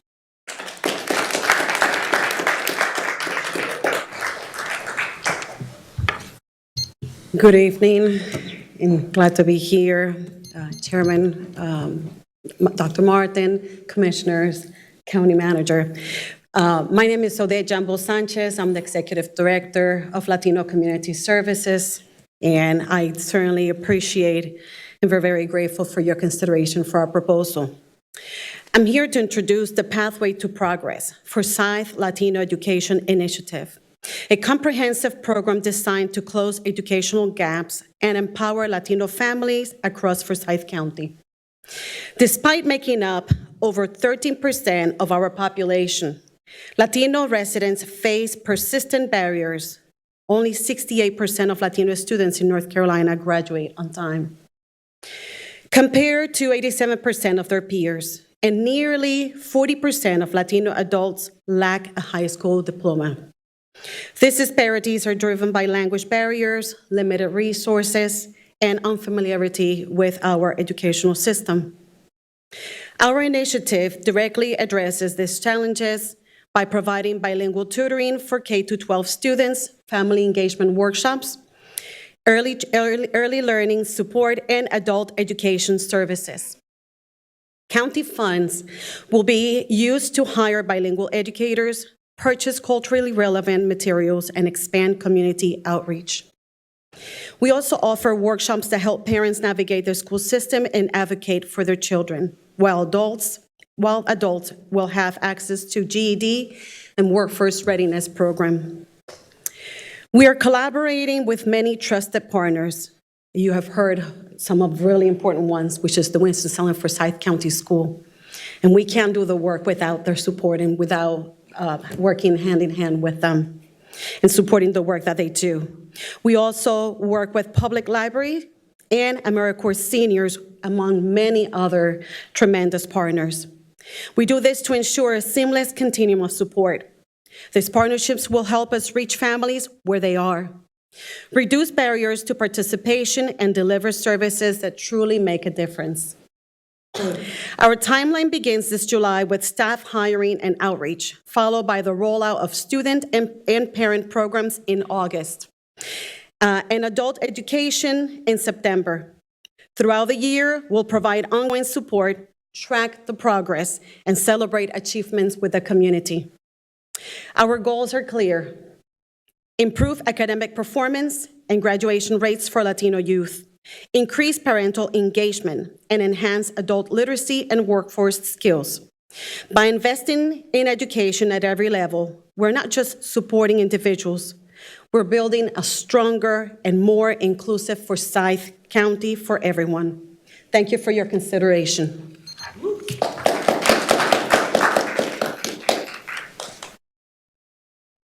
Well, I would say good evening, but it's clearly 10 o'clock at night. My name is Kwame Kia Shavers. As many of you know, I am the founder of the Pink Vote.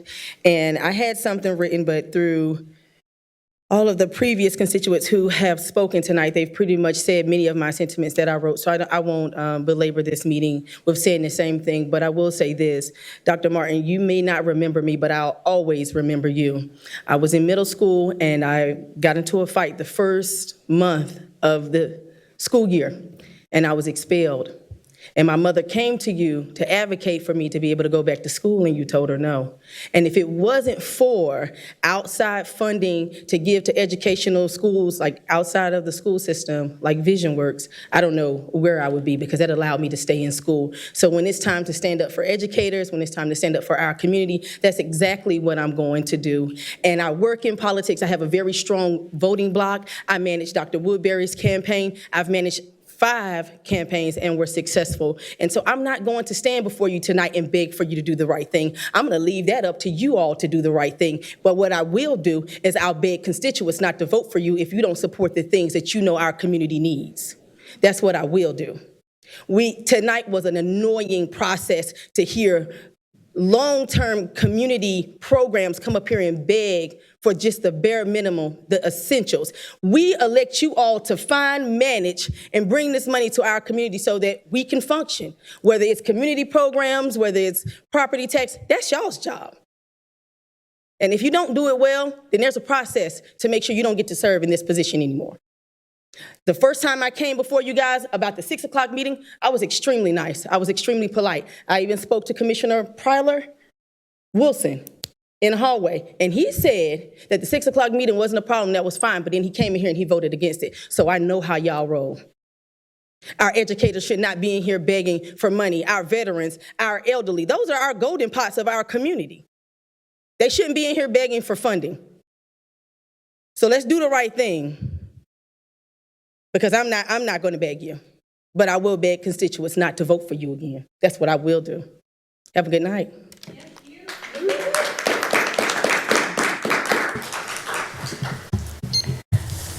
Our last speakers are Tom Radulovic, Betty Craven, and Lori Fuller.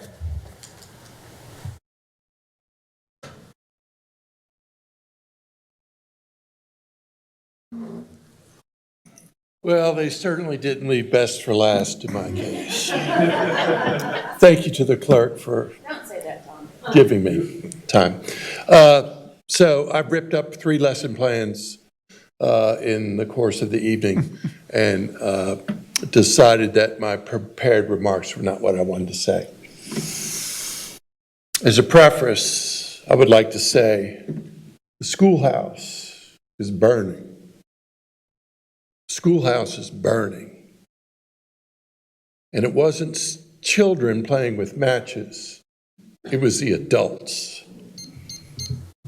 Now is not the time to cut off the flow of water.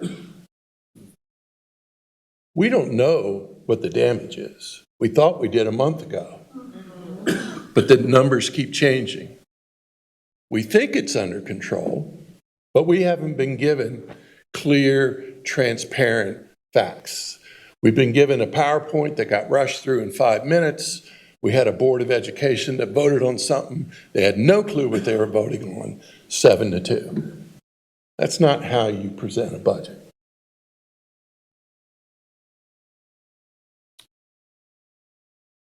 One thing I was not expecting tonight, it's my first time meeting at a commissioners meeting. One thing I wasn't expecting tonight is that I've had nice things to say about you all. Thank you for having this meeting at 6 o'clock. That allows the community to speak. The other thing that's clear tonight, it hasn't just been residents and citizens, it's been the spirit. One commenter early on talked about he didn't know about God and whatnot, but it's God's work. It's clearly been the spirit tonight. I think Moses was in here earlier asking you for 75 bands for a halfway house. I'd give him 100 because you want to stay on his good size. I know John the Baptist is in here tonight. Whether he speaks or not, I'm not sure. But the Spirit has been moving through the people that have been speaking. And it's been a privilege to share the podium with so many advocates in this community. And I had plans to boldly come up here and ask for $195 million for the schools. I can't do that. I can ask you for $195 million, but it's with humility. You all have an impossible task, but I've got a way forward. You know, I was thinking while people were speaking of what it would be like to be in your shoes. How hard all this is. And it caused me to think about King Solomon, the wisest king in Jewish history. And one thing about King Solomon was he was never a member of a city council. We appreciate the difficulty that you're facing. But here's the solution. I'm taken back to one of my favorite parables, Jesus feeding the 5,000. And Jesus did not say, I can only feed 1,200, or my fiduciary responsibility says I can only feed 2,000. Jesus said, I'm going to feed everyone right now what they need, and I'm going to deliver excess. Folks, it's going to take political and moral courage. That's right. That's right. And the moral courage is the moral certainty. The political courage is you have to let go of this idolatrous tax philosophy that says there must be a cut. No, there shouldn't. What's a tax system for? It's to benefit people. It's not to be weaponized against people. That's right. Service. And this is the chaos that we're seeing in this country is because we are weaponizing against people that need our help. And we are not standing up. We are not having the political courage to do the right thing. We have the money. We have the money. Thank you, Dr. Martin. Thank you, members of the council.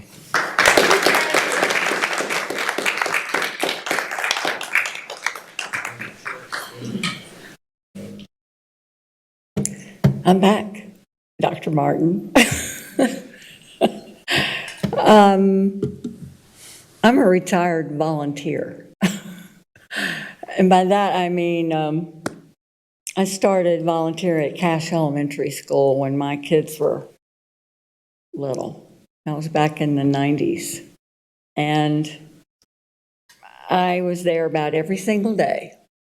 And the kids thought I was a teacher. They thought I worked there. I was the PTA president eventually for 2 years. And took an interest in just helping wherever I could. So teachers would ask me to come in and sit while they went to the bathroom. Or could you do these cutouts? Or how about if you maybe even try and teach this kid how to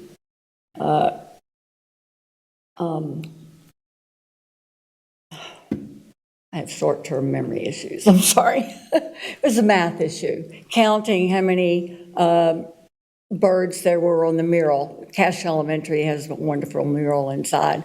I even work with the autistic kids because I wanted to. I wanted to learn, how do they learn? And to come here tonight and hear what's happening today is embarrassing. We weren't having these problems when you were superintendent, Dr. Martin. My other passion is arts and education, and that's part of the PTA. I served on the PTA council with Dr. Martin for 4 years and getting the arts through the Reflections program, because the arts are how some children express themselves. And if they don't have that outlet, they're not going to learn as well as they could. I'm using that as an example to segue into Cash Elementary. Again, a wonderful school. I was on their committee to choose the theme, and they chose multiple intelligences, which was probably the most intelligent thing that the administrators in that school could have done, because you understand how different children learn. And that's so important, because when they get into the workforce, they're going to use their talent and their special ability to do their job better than they could have if they hadn't been allowed to learn how they learn best. And then they can teach further how they can teach others how they can learn best. So I'm here for a passionate plea to please do not let the school system crumble. We bring in these big corporations and spend all this money, and then you think they're going to stay if our school system is a failure? They're not going to want to keep their kids in Forsyth County schools. They're just going to leave. And they're all that money that we've invested in bringing them here, that just makes no sense. That's just, anyway, my other passion is senior services. My mother had several issues, and I took care of her full-time, 4 years, in our house with my children, who were teenagers at the time, who went through the school system, obviously. So that means a lot to me, because I'm one of those on the way. And I'm hoping that I'll be able to use their services when I get there, because my kids don't live here anymore. And most of my parents are gone. I have no siblings, so Shepherd Center, senior services, I'm going to need them someday, not too far in the future. The other passionate, as Dr. Martin, you know, is animals. And I want you all to continue taking care of these precious beings on the planet. Thank you for your time.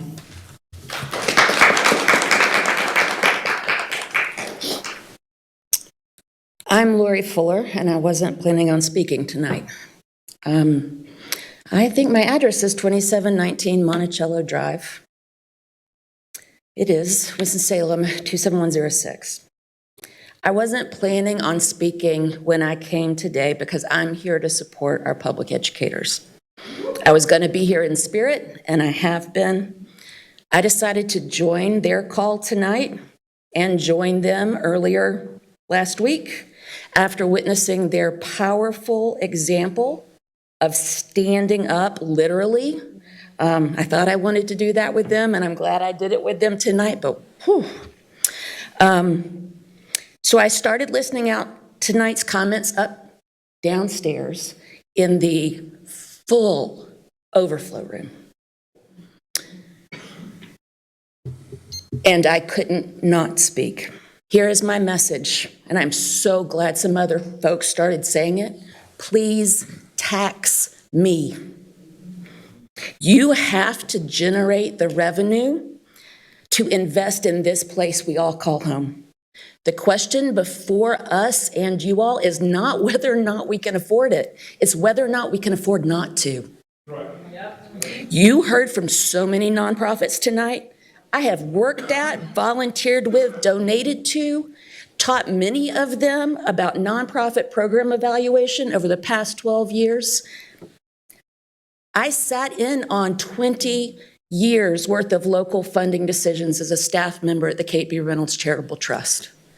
I know what it's like to look at grant applications and grant reports.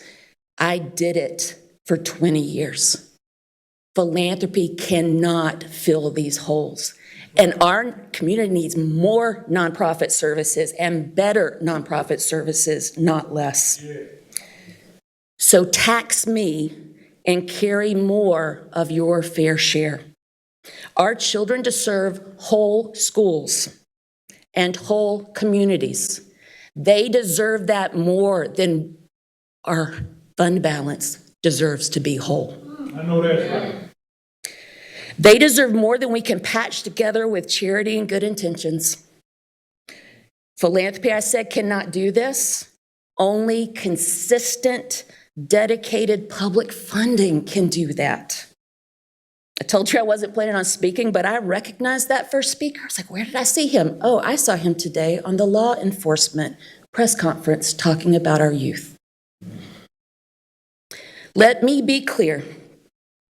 If you and other leaders in our community would adequately fund youth activities and services, we wouldn't be spending our tax dollars on press conferences about our children gathering downtown.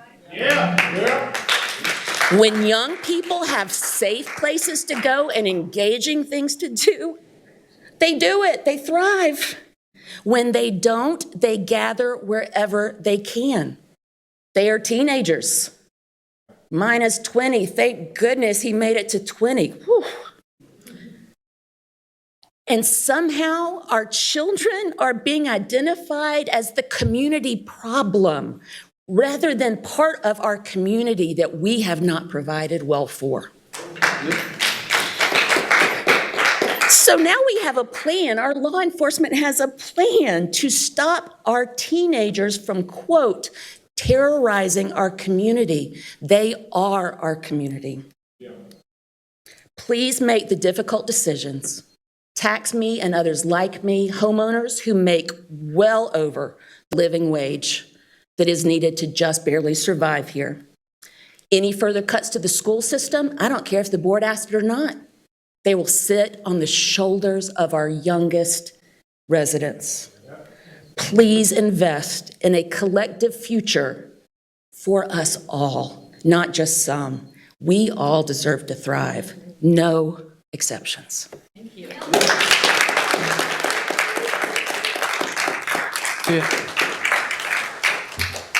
Well, thank all of you for being here. It's been a long evening, and we'll be back together on Thursday. So have a good evening, drive safely.